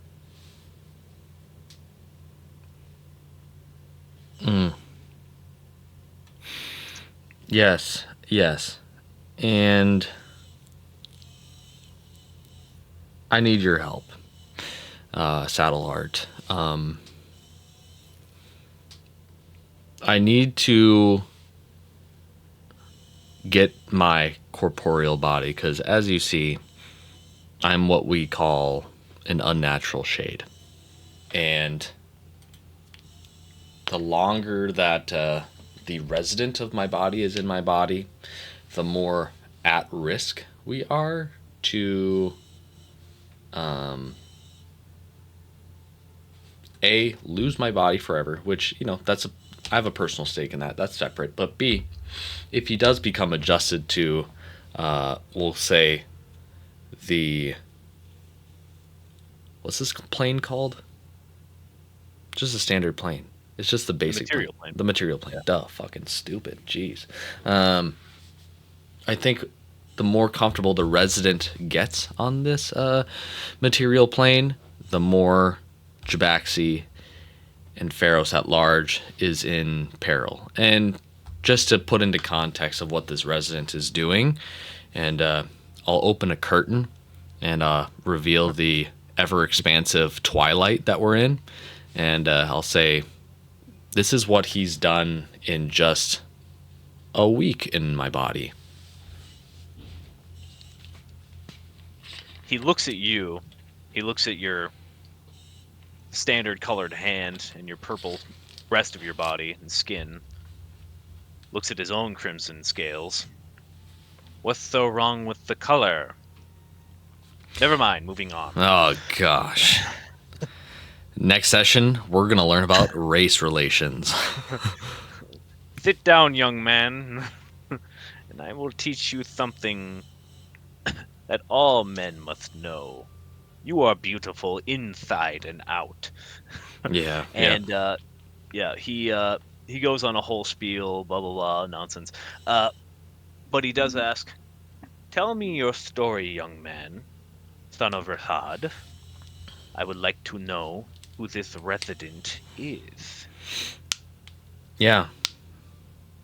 I will go into the spiel of the backstory and the Salia travels in brief, and then how I landed in Jabaxi via the Duat, and how I traveled the ever-expansive Duat wastes and into trying to find the material realm, and along the way met a rabbit man, some gods, and some hags that really made my situation very difficult. And so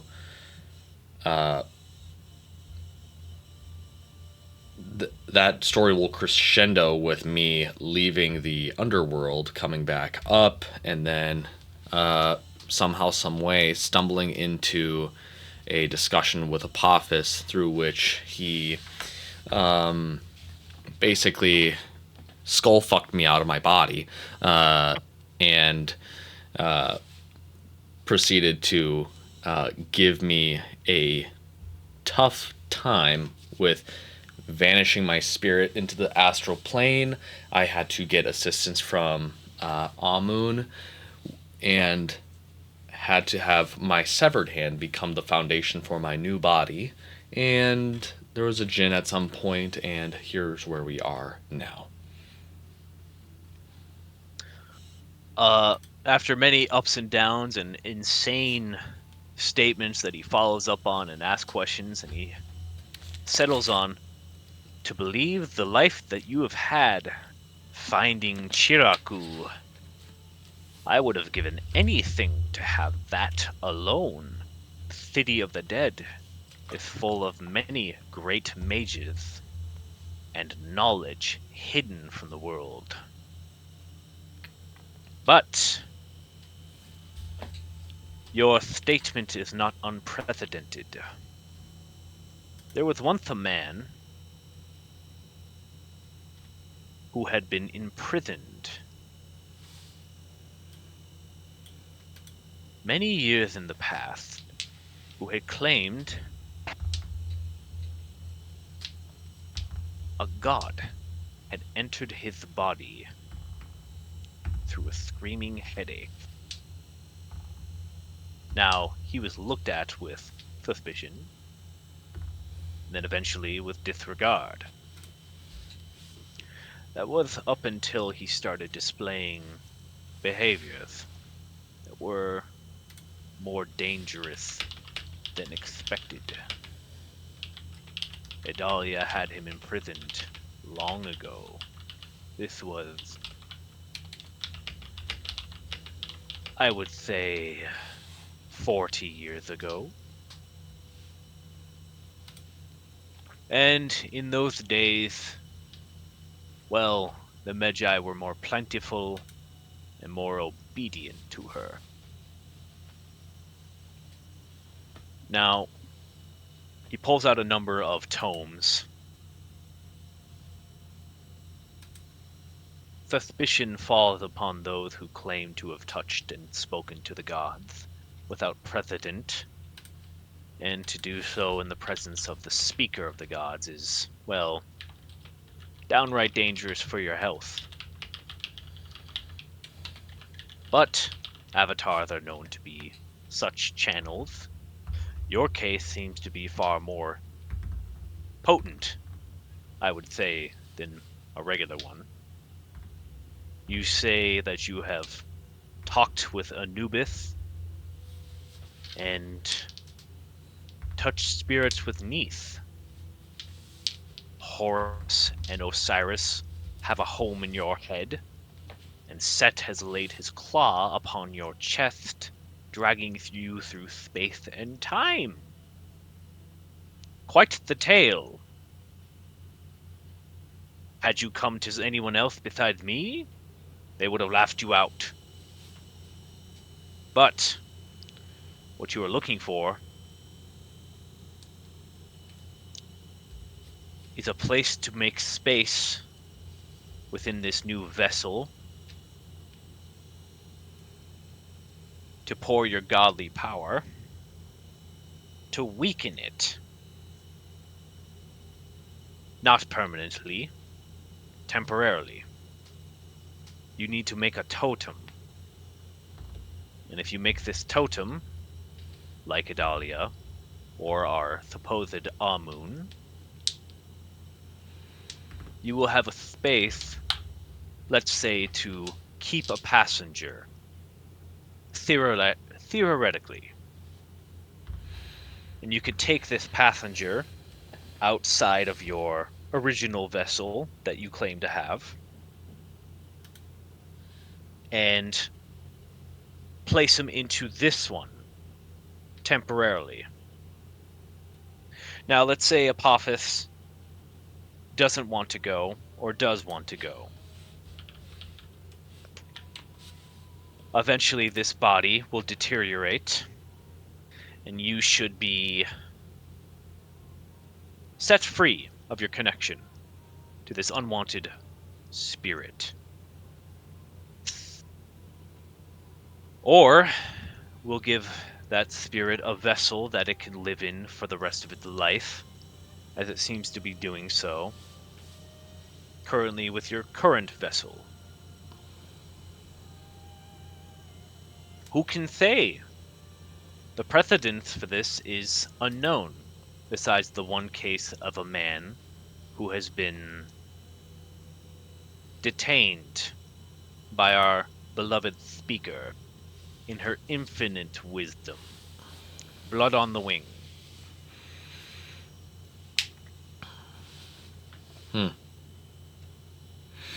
What type of totem or effigy would I have to create?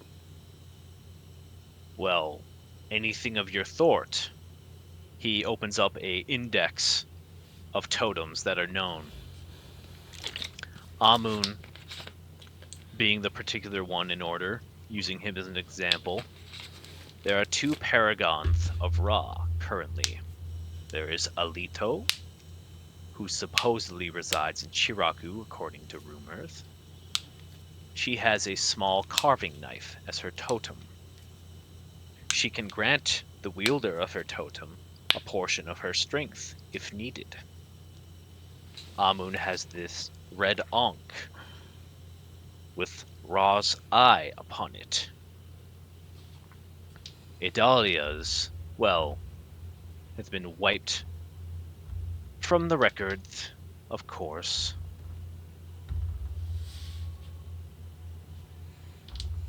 Hmm. The making of space and the weakening is only temporary.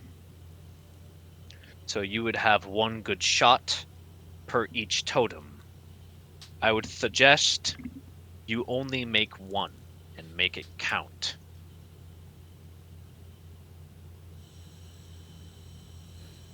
But of course, you would also need vessel.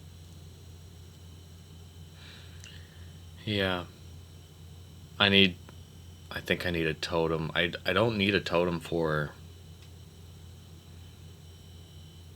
the power. That's not what this is really about. This is about getting him out. And so if I can construct a totem that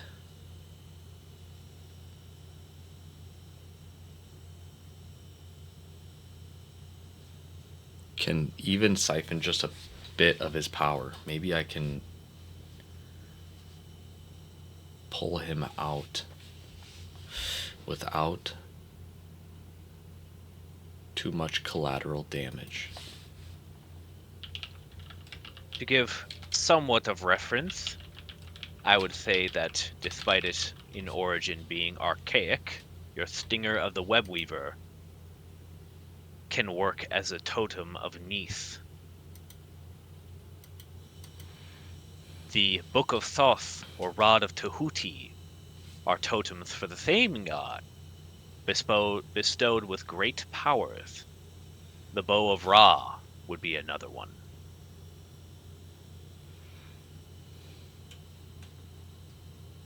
Hmm.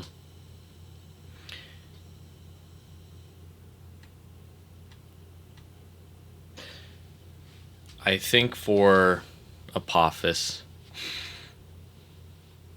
if I have a totem that is my sword, it's too aggro for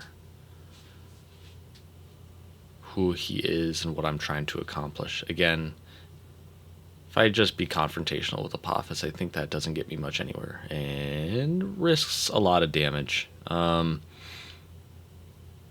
And so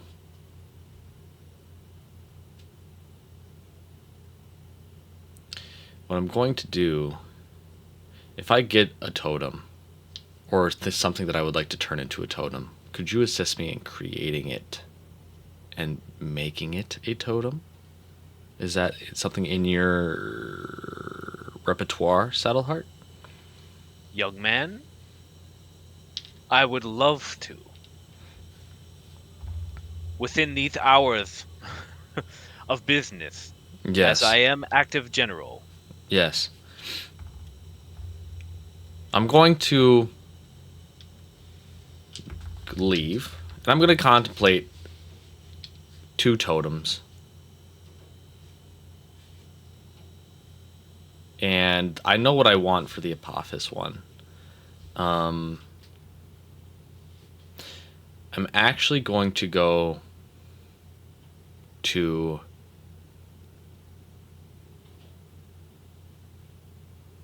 a, I would say,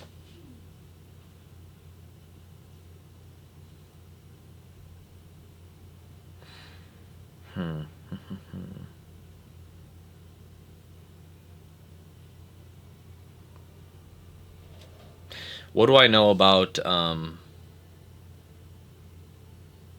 I guess before I leave, if I rewind it and go back to the scene again, I'll ask, can a living creature become a totem?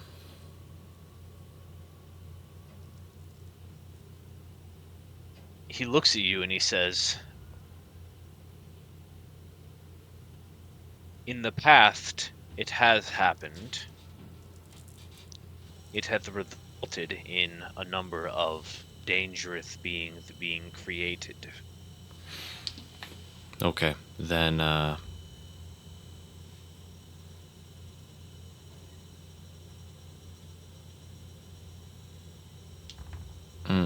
then I don't know if I want to do that. That's kind of gnarly. Um, but the risk, is it worth the reward? But it's also kind of cool.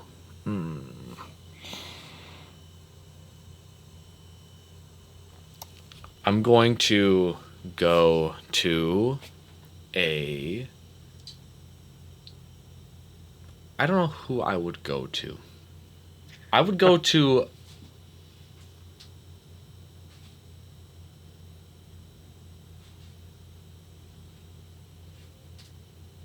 I'm going to. This is what I'm going to try to do. And I don't know how I'm going to accomplish this, so this is where it's going to be a negotiation. I am going to try to find in Pharos an Egyptian cobra. Okay. And Done. with this Egyptian cobra, I'm going to be having it be the effigy, the piece for the totem for Apophis. And I would probably work with Saddleheart to put one enchantment on it. I want it to have the totem, but I don't want it to die. So if I could bind it with a rune of some sort or some sort of enchantment or a glyph, and that mark would be let me figure out what the spell is.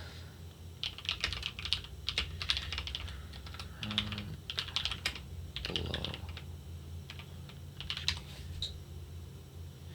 I would have that spell be Death Ward if I can possibly do that. And so I would try to turn this snake into a totem for Apophis that has a Death Ward enchantment such that it doesn't die as soon as like a hungry fucking falcon doesn't kill it. You get the feeling that this is going to be very, very difficult. That a snake, a regular snake, might not be the strongest vessel to contain a godly essence. But it's worth a shot. So, Death Ward will be cast upon it. And if I can channel my glyph on the Webweaver, my Apophis glyph, to lend it strength of Apophis, as it is technically one of his descendants, to become naturally just a bit more resilient. I don't know if that would just artificially boost its con modifier if we give it some temp HP. I don't know how you want to mechanically do this, but if that could become possible because I have Apophis's glyph to grant this snake a boon. I'm going to say through Saddleheart and you, a roll will have to be made to see if this thing doesn't explode from the insane amounts of energy you're going to put inside of it. Yeah. That's fair. And it's going to take the rest of the day. Is this going to be an Arcana check? Oh, yes. Okay. I'm going to lower the DC because you have Saddleheart helping you, and he is a mage. But you're going to have to do the roll. Yep. And my Arcana is just a flat roll. Yeah, I want you to. I'll let you add your Charisma modifier because that is your spellcasting modifier in this situation. Okay. Then in that case, I'm going for it. Cocked. Rolled it too hard. Oh. A 13 total.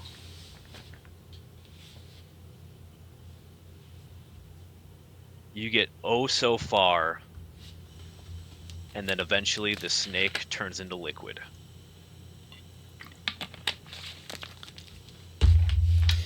And Saddleheart thumps his head on the desk. Fuck.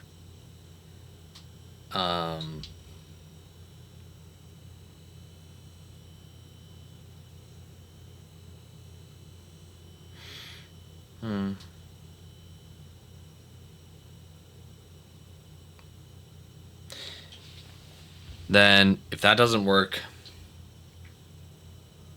then I would like to attempt again with a taxidermy snake. A beautiful black cobra coiled up, maybe some fangs showing, beautiful dazzling eyes, maybe a deep jade, rattle somewhat pointed up. I'm going to tell you this. It's going to take you to go into the next day on a off moment where Saddleheart is not being, detained by the need for orders. Mm-hmm. You pop up into his office. He has a moment, maybe an hour or two. You guys are better at it. The DC is going to be raised because you're trying it again. But it's not living. It's not living, no, which changes things. All right. I'll give it a shot again. Different dice this time. +4. All right. That's my modifier. All right, here we go. Big money, big money. Worst roll. 6 total. I got a natural 2. Okay. Yep, 2 decrepit falls apart. Fuck! Now I'm saying it. Fuck!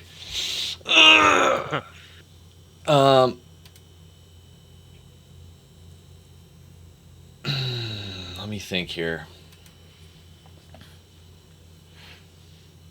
I'll ask him.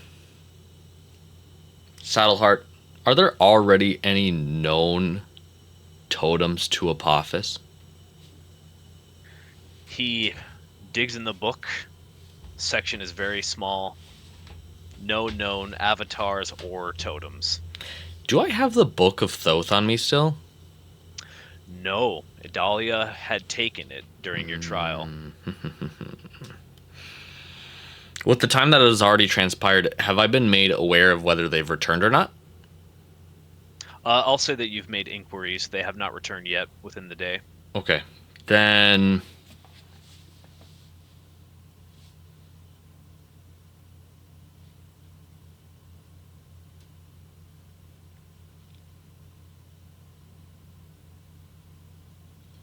this is what I'll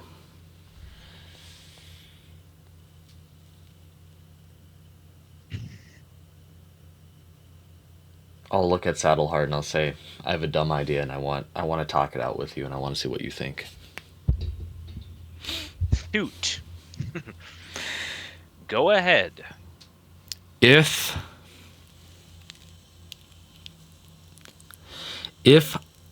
I were to become a totem of Apophis, could there be a scenario in which I siphon Apophis out of my own body, my other body, pull him into this current purple one, and therefore, for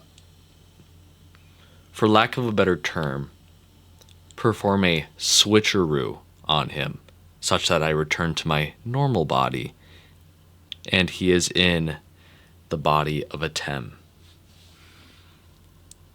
That would be possible and incredibly dangerous, obviously.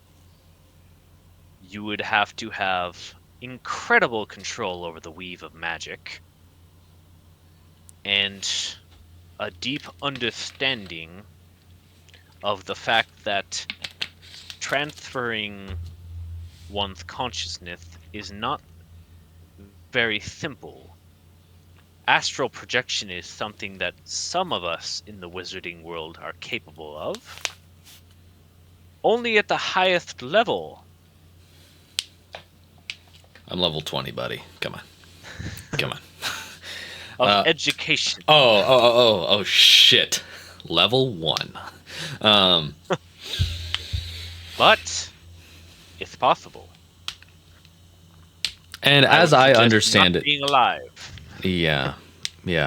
Well, so far you've listed things that I've done before. I've been not alive, and I have astral projected, and I have seen through his eyes.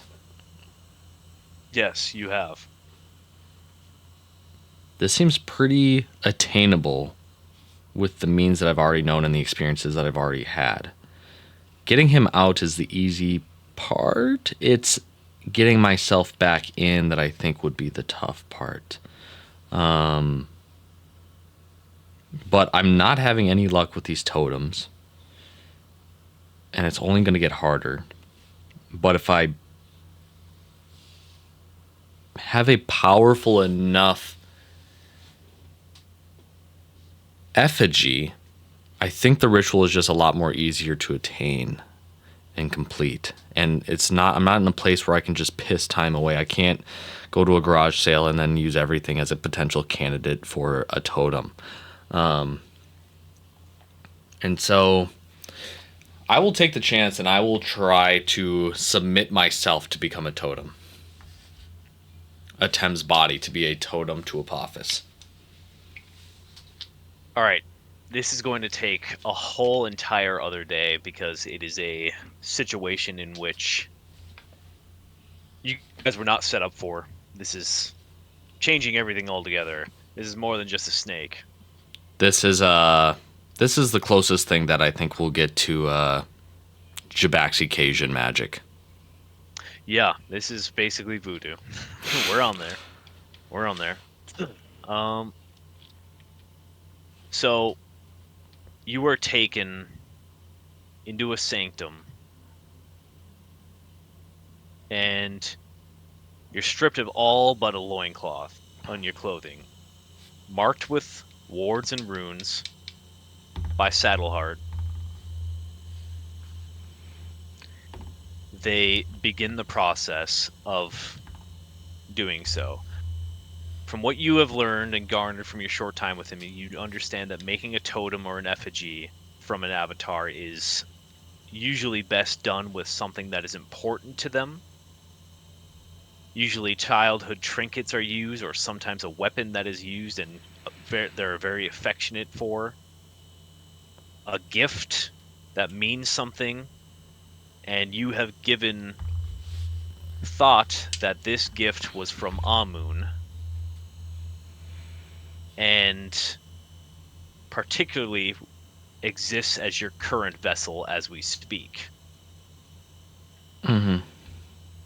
Obviously, making the switcheroo without being in the presence of the vessel that you're trying to switch with is impossible. But it also comes with another risk that the avatar hood could be left behind if not done properly. And that wouldn't help anyone. No, it wouldn't. That wouldn't. So what is going to happen is that Saddleheart is going to give you a gemstone that you'll wear as a necklace around your neck, and you will, when the time is right, give the final say on when this thing needs to activate and be done. Mm-hmm. And if all things works out best, eventually you will make the switch. Your form will deteriorate as Apophis enters it, and he will hopefully be sent back into the Duat, or whatever other realm he resides from. A worst case scenario, he stays manifested in the material realm and you just have to end him right then and there. But eventually the ritual will be done. You gotta take chances here, man. Yep. I wanted the snake to work. Yep, and it was a good try, and if you rolled high enough, we'd go for it. We'd go for it. But Saddleheart gears you up. Incense is heavy in your lungs, and you know that this can be done. You feel it.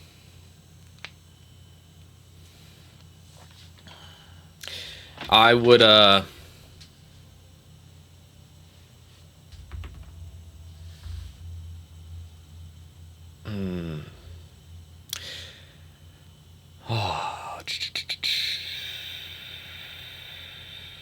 Do I notice anything different about the Apophis glyph on the web weaver? Nothing in particular. With this totem, me being a totem of Apophis, can I speak parcel tongue?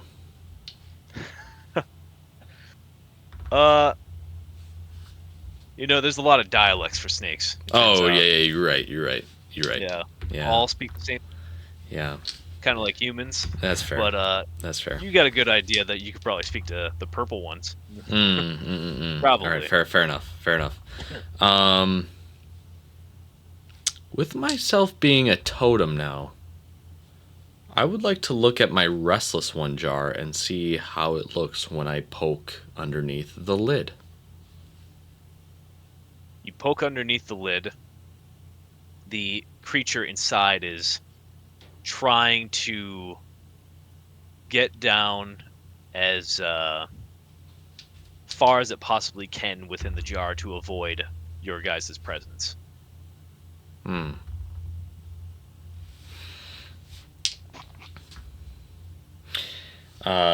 I'll look at. I'll actually, now that I have it out, I'll inquire with Saddleheart. I'll be like, I found one of Apophis's restless ones in a hut out in a village outside of Pharos, and I believe he has many more of these. Is there anything that you can tell me about these creatures or glean from them? Because I'm sure that at some point these creatures are probably going to attack Pharos if in the event that I don't stop Apophis. You see him immediately cast Detect Thoughts. Restless one. Goes to a tome, looks it up, finding an ancient manuscript. Most interesting. You say Apophis has made this one. But the way that I see it, Apophis has not been in your body for more than a few weeks or so. This restless one is at least a century old. So where is this thing from? Most interesting to consider. I would suggest. And he lifts up the pot and looks underneath. How about I send a battalion of guards to go knock on this merchant's door? I don't know how we got to this point. Why do we need to send a battalion of guards? Well, whoever's willing to, let's say, potterize this undead abomination, I would say is probably in cahoots. And are bound to lose a few pounds of weight, maybe under the chair of our inquisitors, if they are not willing to list who gave them this creature, or vice versa. However, I would like to reach into the mind of this creature a little bit more just to know what it knows.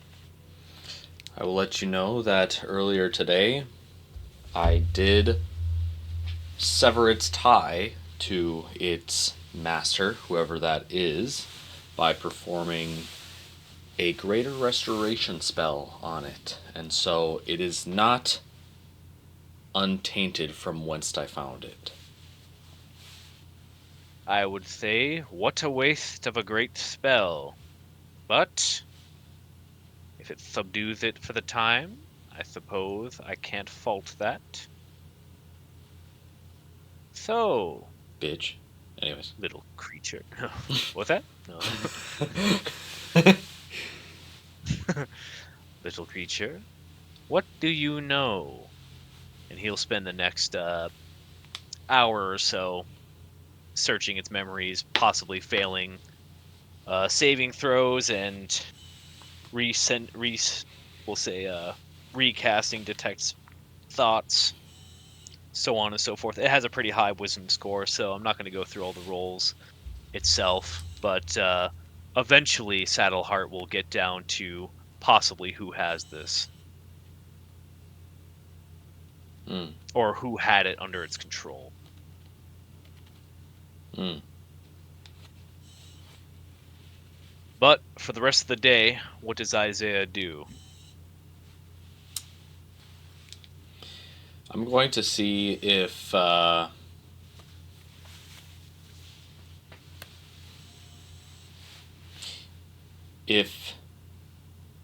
Saddleheart has any scrolls of spells that he would be willing to partake to me as someone who, him as a general and me probably one of the most important assets to the Pharaoh's, kind of Jabaxi cause.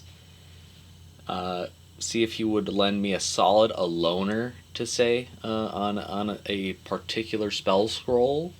I actually don't even know if I have gold on my person. I know Amun had a shit ton for when I made all that shopping trip, but I don't know if I have any gold to even give this gentleman. But yeah, I would try to see if he has a spell scroll of a certain sort that I would like to have. Okay. That spell scroll, him being an archmage, kind of a big deal. I would like to see if he has the spell scroll gate.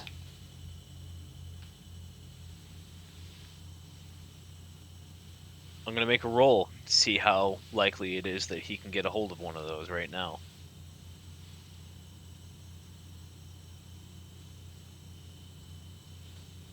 I got a 6. He hasn't even heard of that word before. What did you say? I can get you the scroll tomorrow.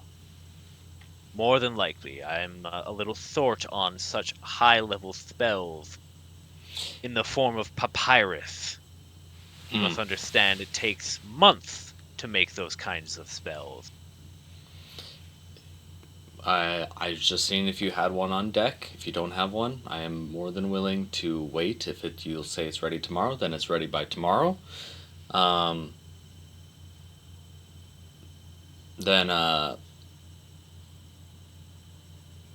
I want to.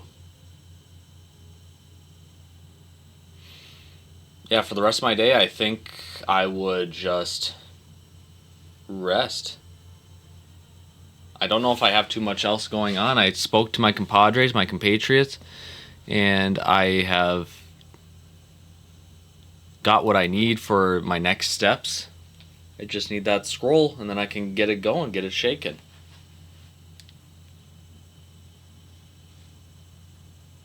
At the end of the day, when people are starting to settle down, or at least I say the majority of people are settling down, shifts are changing, guards are being swapped out, Idalia and her retinue return. Oh, shit.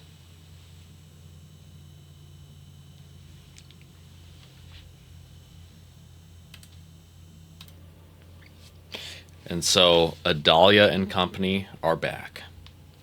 Yep, word on the street, Idalia is heading straight for her temple outside of the Black Pyramid, and Ion is looking for you, is what some people are saying. I will use a divine sense to see if I can notice or feel for a large daughter of Apophis in the immediate area.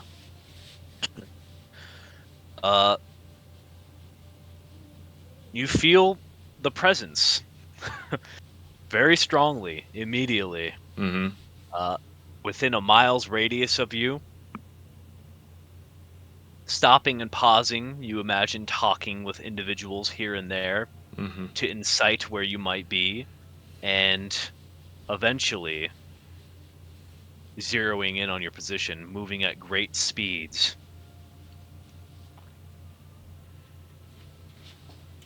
You see her off in the distance, We're in a covered courtyard. in a courtyard, covered in dust from the road. She spots you. She looks different, bearing a more humanoid resemblance, possibly from being inside of Pharos at this moment in time. She has long green hair that drapes past her feet, even. The slits of her eyes are snake-like, and they glow a subtle purple as she takes one step towards you, wearing a gray traveler's garb. You blink, and she's already colliding into you, knocking the breath from your body and onto your back. I embrace her. I embrace her. And all I say is, I'm so sorry. She picks you up and sets you on your feet. She says, Malice didn't think you were going to live, but I knew. And now he owes me 10 gold. And joy.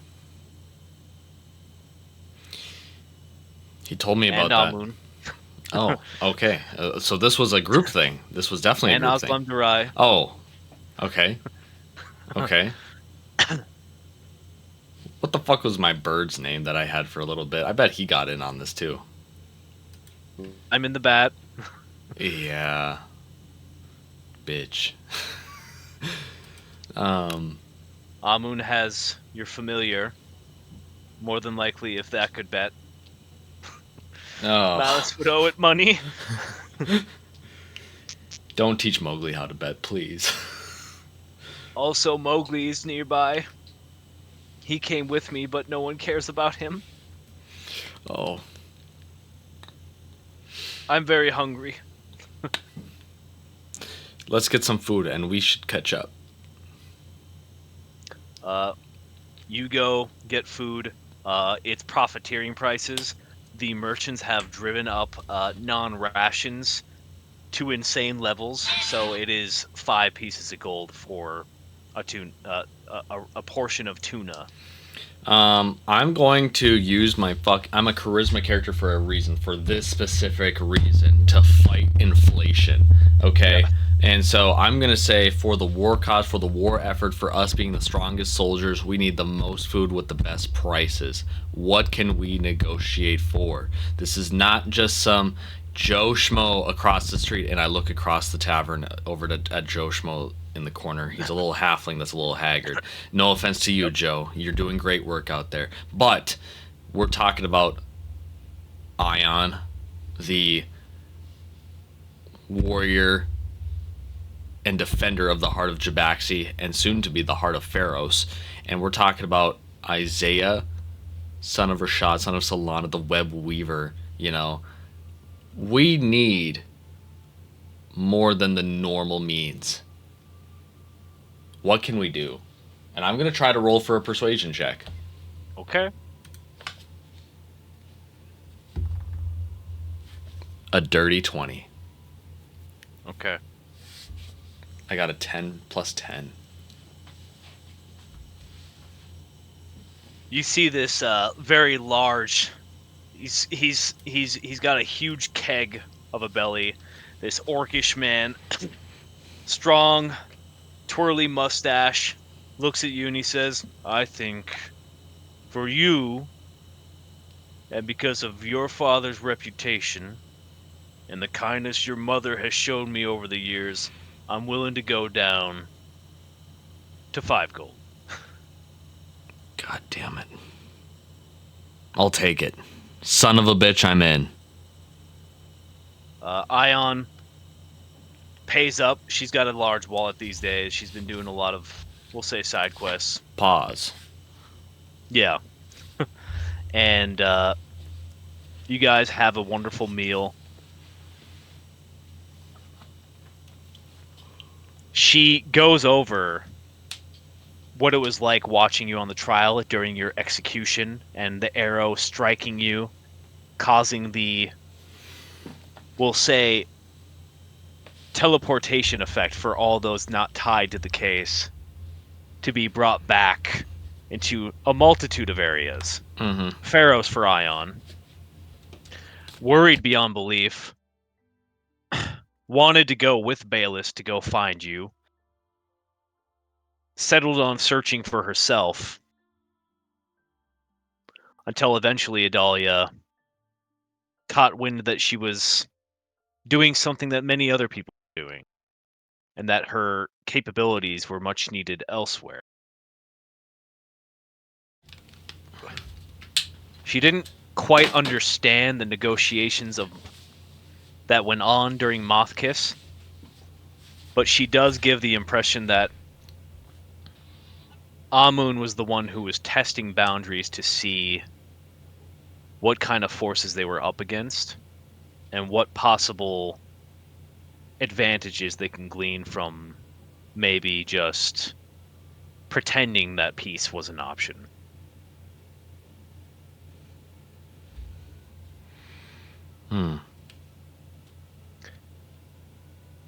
Idalia seemingly paled from a number of revelations. The captivity of a particular gnomish hexblade paladin, who was known to ride a talking ostrich, was captured and found by the forces of Set in the Illusory Desert.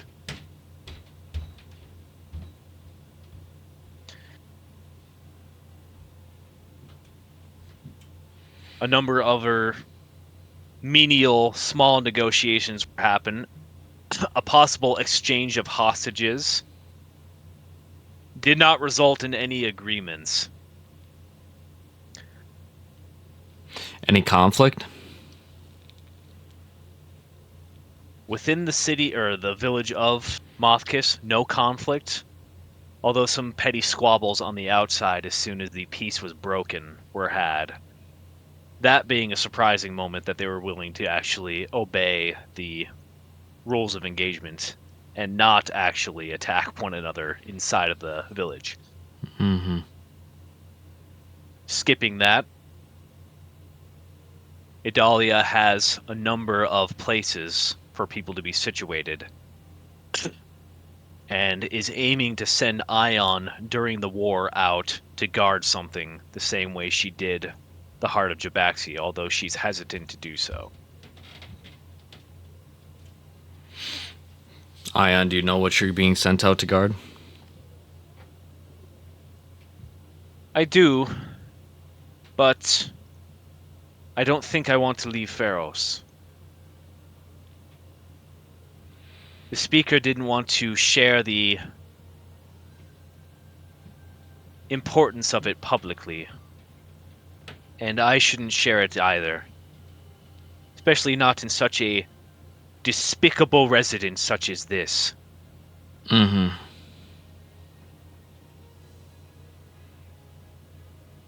But she would like to speak to you as soon as she can. And I will go and gather Malice and Joy and tell them the assignments that they have been given. I do now have a cloak and badge to wear as an official in the allied forces of Pharos. Is Bayless back as well? Bayless is in the city. I saw him when we first arrived get swarmed by some of the citizens of Pharos. I don't know if it's a celebrity thing or some hoochie mama call. I don't know. But he's here. Has to be. There's no other explanation. Then I should go see him as well, and Diver Prescott if I can find her. I think she's been living at your house. Well, All right. Then in that case, I will let you find Shifo Bayless, and then I will go reach out to Adalia.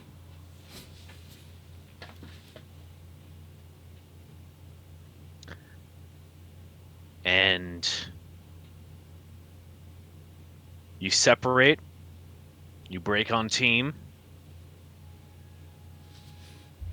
and you find yourself very much so in the same place that you took your oath all those years ago. Yeah. Yeah. Well, what a time. What a time. I will proceed towards the temple and inquire for Adalia to the guards if they either let me in or they just bring her out, however they want to do it. They let you in. All right. No escort. All right. Nice, nice, nice, nice, nice, nice. I go in there and I go find Adalia. You find her lavishly dressed like she was for presenting herself in your court case.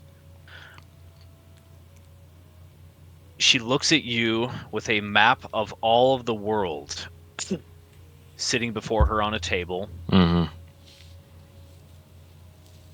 A number of warlike figurines, pieces that represent each and every one of you.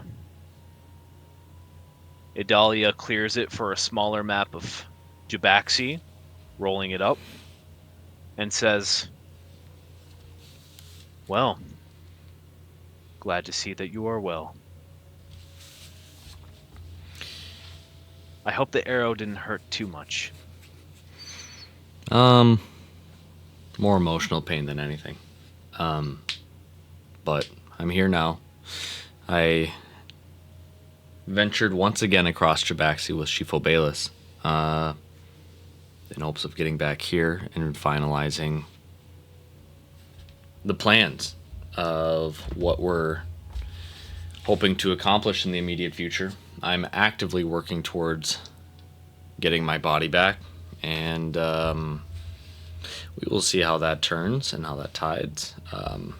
I've spoken to Malice and Joy about all the changes that have occurred in Pharos and the preparations that have taken place. And I do think Malice deserves a little bit more recognition for the walls that he did build around Pharos. I think he's contributed way more than the what we'll say the prototypical ask is of anyone individually. And I also think Joy needs a little bit of support as she is very anxious for what's to come. But with that being said, I have also spoken to Ion. As I understand it, you have a special task for her. That's none of my concern. If that's what you wish of her, then that's what you wish of her. But the question is, what is your next move? Are you sitting and waiting?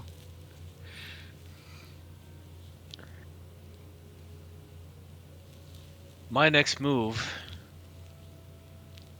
will be to ask you.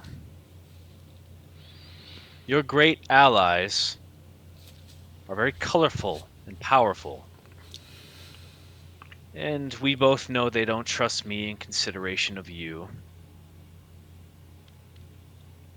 I'm sure you worked your way into Bayless's favor over me with your small journey. But I would like to ask you what you are going to do. I have a number of things that must be kept out of Set's hands. And with your wicked second half's plannings and disciples, I have a number of things that you could be useful for. Before, during, and after Set's forces arrive and fail to take Pharos. I need to and will be confronting Apophis. And I would inquire before Ion goes on her mission with you that she would attend to Apophis with me, as this is not only important for her to help resolve, but she has a familial stake in this, regardless of the outcome that she prefers for. That would be my first request. But regardless of Ion's attendance, I will be confronting Apophis, and the next time you see me, ideally I will have my natural form back. Ideally, that would be wonderful. Understand that if Set's forces strike in the middle of the night, tonight, the war will begin and you will be expected, as best you can, to keep vigilant. Graylin Sandhorn has returned as well and given me ill news that most of Kefiri's family of mages have defected. No surprise there. What was surprising was the capture of a former ally of mine from decades ago. She looks at you right in the eye. Faithbreaker has taken one of the Hellish Three. Me being one of them. 100 years ago, me and a number of others had finally closed the gates to the 9 hells here in Jabaxi permanently, weakening Set's forces in a way that had never been seen before. An act which earned me the right of speaker. With my death, that would lead to the weakening of the seal. One of us is already dead. Another is captured. I'm planning on sending Ion to the gate to make sure it stays closed, as it could be open without my death or the death of Alon.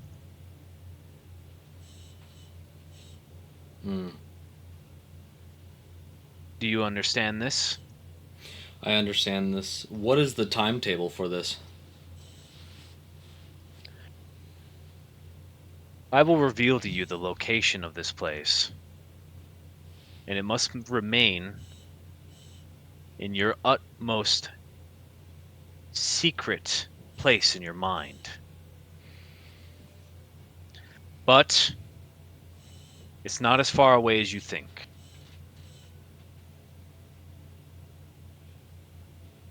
Easily within a day.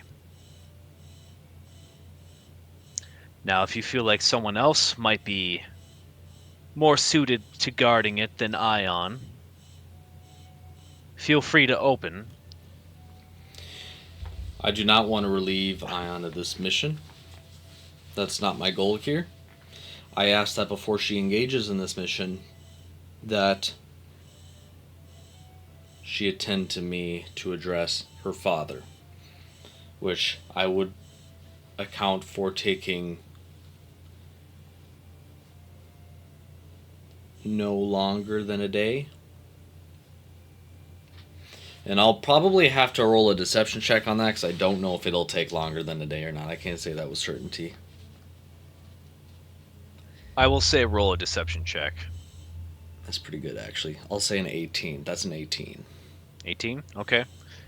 She, blows it off. She says, do what you need to do to get right in your mind. Spirit and all. You have become an avatar now, I assume? Not yet. But I have come closer to the weave. I can touch it, but I am not with it. She makes a mental note.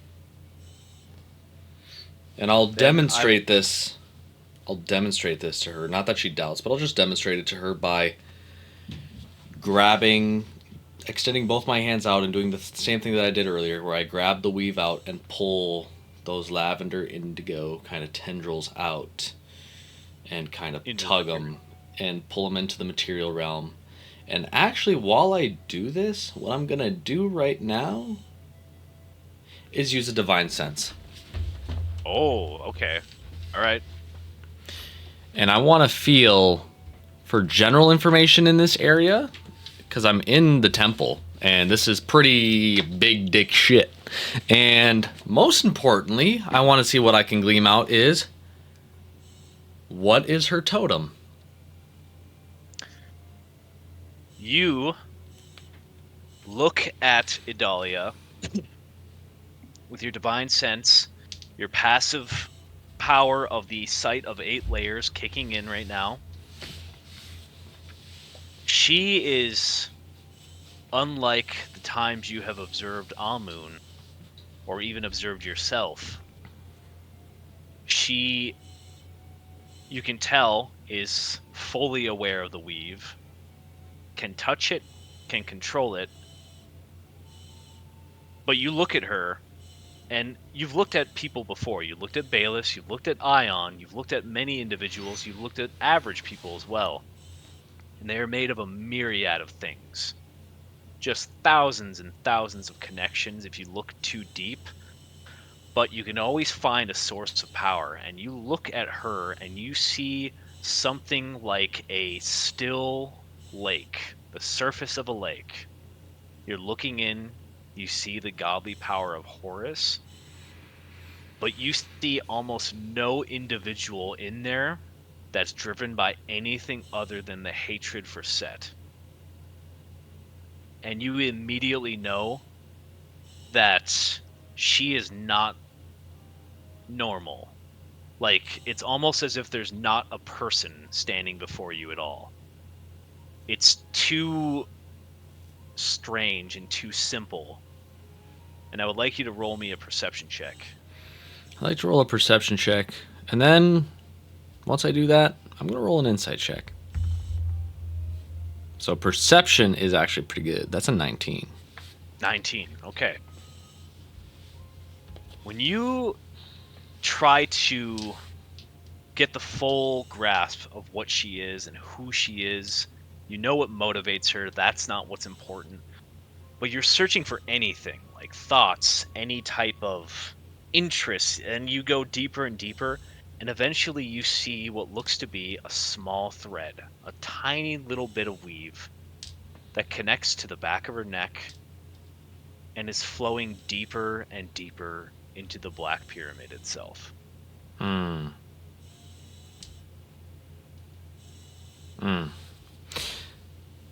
I want to do an insight check. And I want to know if she is low-key an avatar, totem, conduit, whatever you want to call it. But I'm trying to understand, is Adalia just basically Horus? And I want to roll an insight check, and that's a 16. That was your initial thought, is that the rumors that the gods walk in mortal skin on the material plane was confirmed by Adalia being Horus right here, right now. But you've met Horus. Mm-hmm. And while Horus punished you in a way that you felt was fair, maybe cruel, but fair, he is different. But they share the same motivation. And just by your general education recently, you would guess that she is in some way, some form, a totem. that this woman you're looking at is not a mortal woman. As far as you know, she's always been human, but somehow at this point maintained her youth for 200 years or so. The explanation not necessarily needed. Obviously, Amun himself has a form of immortality that's kept him youthful. Yep. But you look at her, and she's not the same. It's almost a facsimile, an expression. Hmm.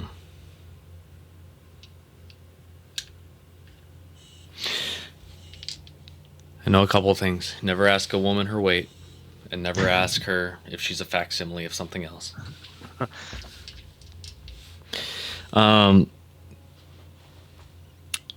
Okay, then I'll just internalize that information and just say that this is all part of the demonstration. If you want a performance check for that or whatever the case may be, but I'll just play it off and not see it that I gleaned that much information from what I just did.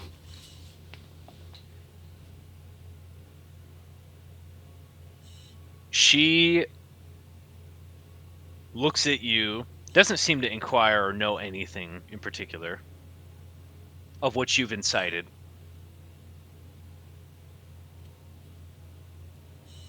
But she does hesitate on you being so cautious and quiet for some time. Do you see something concerning, Isaiah? She looks over at her maps. And you? I see a woman who needs more help than maybe she's willing to let on. She smiles at that. Quite.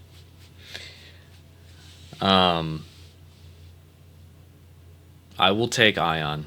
We will leave tomorrow in the morning.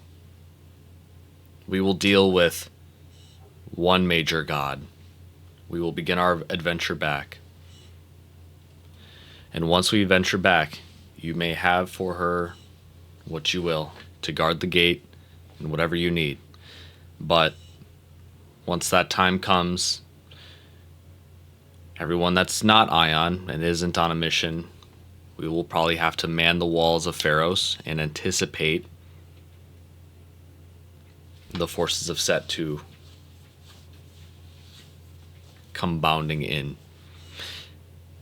And I think that's our only approach.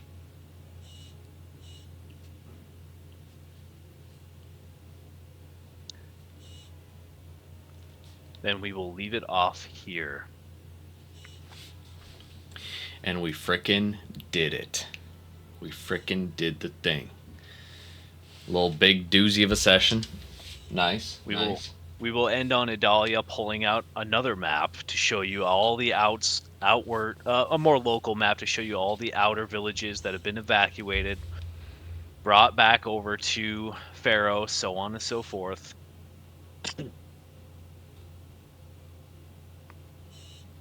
And the planning begins. What I didn't ask earlier and I meant to ask and I forgot was, what was the cloak that Shifo Bayless handed me? Just a gift from his mother. It's a simple cloak with a lotus upon it. That's very nice. That's very sweet. Very thoughtful of her. Yeah, let's talk about favorite parts of the episode, session, highlights, lowlights, stuff like that. Ray, if you'd like to go first. Getting back into things, I can't talk, so, it felt weird. I was like, oh man, we gotta get this dialogue spiced up a little bit. And I think I found my rhythm around Bayless's mom, so yeah, that's, and then Malice, because he's a little, tongue-in-cheek. Likes to be a little confrontational. Yep. And has a lot to prove for himself in Pharos because, so many new eyes to see who he is. And seeing the world outside of Chiraku for the first time, he's got to be that guy. He's got to be that guy. That's beautiful. I liked a lot of the dialogue portions. I liked the whole description and relationship of Isaiah getting closer to the weave and how that looks and feels. A lot of that was just kind of freestyled, so it just kind of like happened, and I liked where it went, and I was pretty satisfied with how it all wrapped up and concluded in terms of this session. So that was super cool. I obviously really enjoyed rejoining with the friends. That was very nice. And this little restless one subplot type thing that's going on with the Archmage and stuff like that, I think that's also very fascinating and very cool. So I think a lot of this episode was, even though we covered a lot of ground, was primarily getting all the right pieces in the right places. And then when we start next episode, we kind of hit the ground running. Yeah. It's potentially a 2-shot barrel to the finish. This next episode, I'm hoping to start off with violence. Obviously. Hell yeah. Hell yeah. Yeah, no, I'm excited to see how it ends. I'm excited to see what roles fuck me over once again. Who knows? Maybe Apophis gets the other body and he just has 2 Isaiahs at his disposal. That would suck. I will say that I do have plans if the final roles don't go very well and certain people are still alive. I will have a potential quote-unquote bad ending in play. That's fair. But hopefully it won't happen. Yeah. Yep. Fingers crossed. It won't be like, boom, everyone's dead, but it will be a case of like... Rocks fall, and life will go on in a different form altogether. And I don't think you're going to know what's going to happen, but I can't wait for you to be like, oh man, this is insane. Yeah. Look, man, if I win either way. If I win, I win. I make an impression on Jabaxi and changes happen that are cool. And if I lose, I'm just playing a thematic character for what is Salia's doom. You know, that's what I was doing the whole time. You absolutely are. And so it's beautiful. So I see this as an absolute win either way. But no, this was some premium content, and appreciate it. And who knows? Maybe if we get lucky, we'll probably wrap up this entire thing before January. I mean, we're getting close to Christmas, so I imagine schedules are going to hit the fan. But once we settle down and we're into January and we hit a little pocket, I'm sure we could wrap this up pretty imminently. Yeah. So, what a journey. And thank you all for listening. Pearl, if you made it this far, thank you. Congratulations. And yeah, I will wrap it up here. So, talk to you guys later. Goodbye.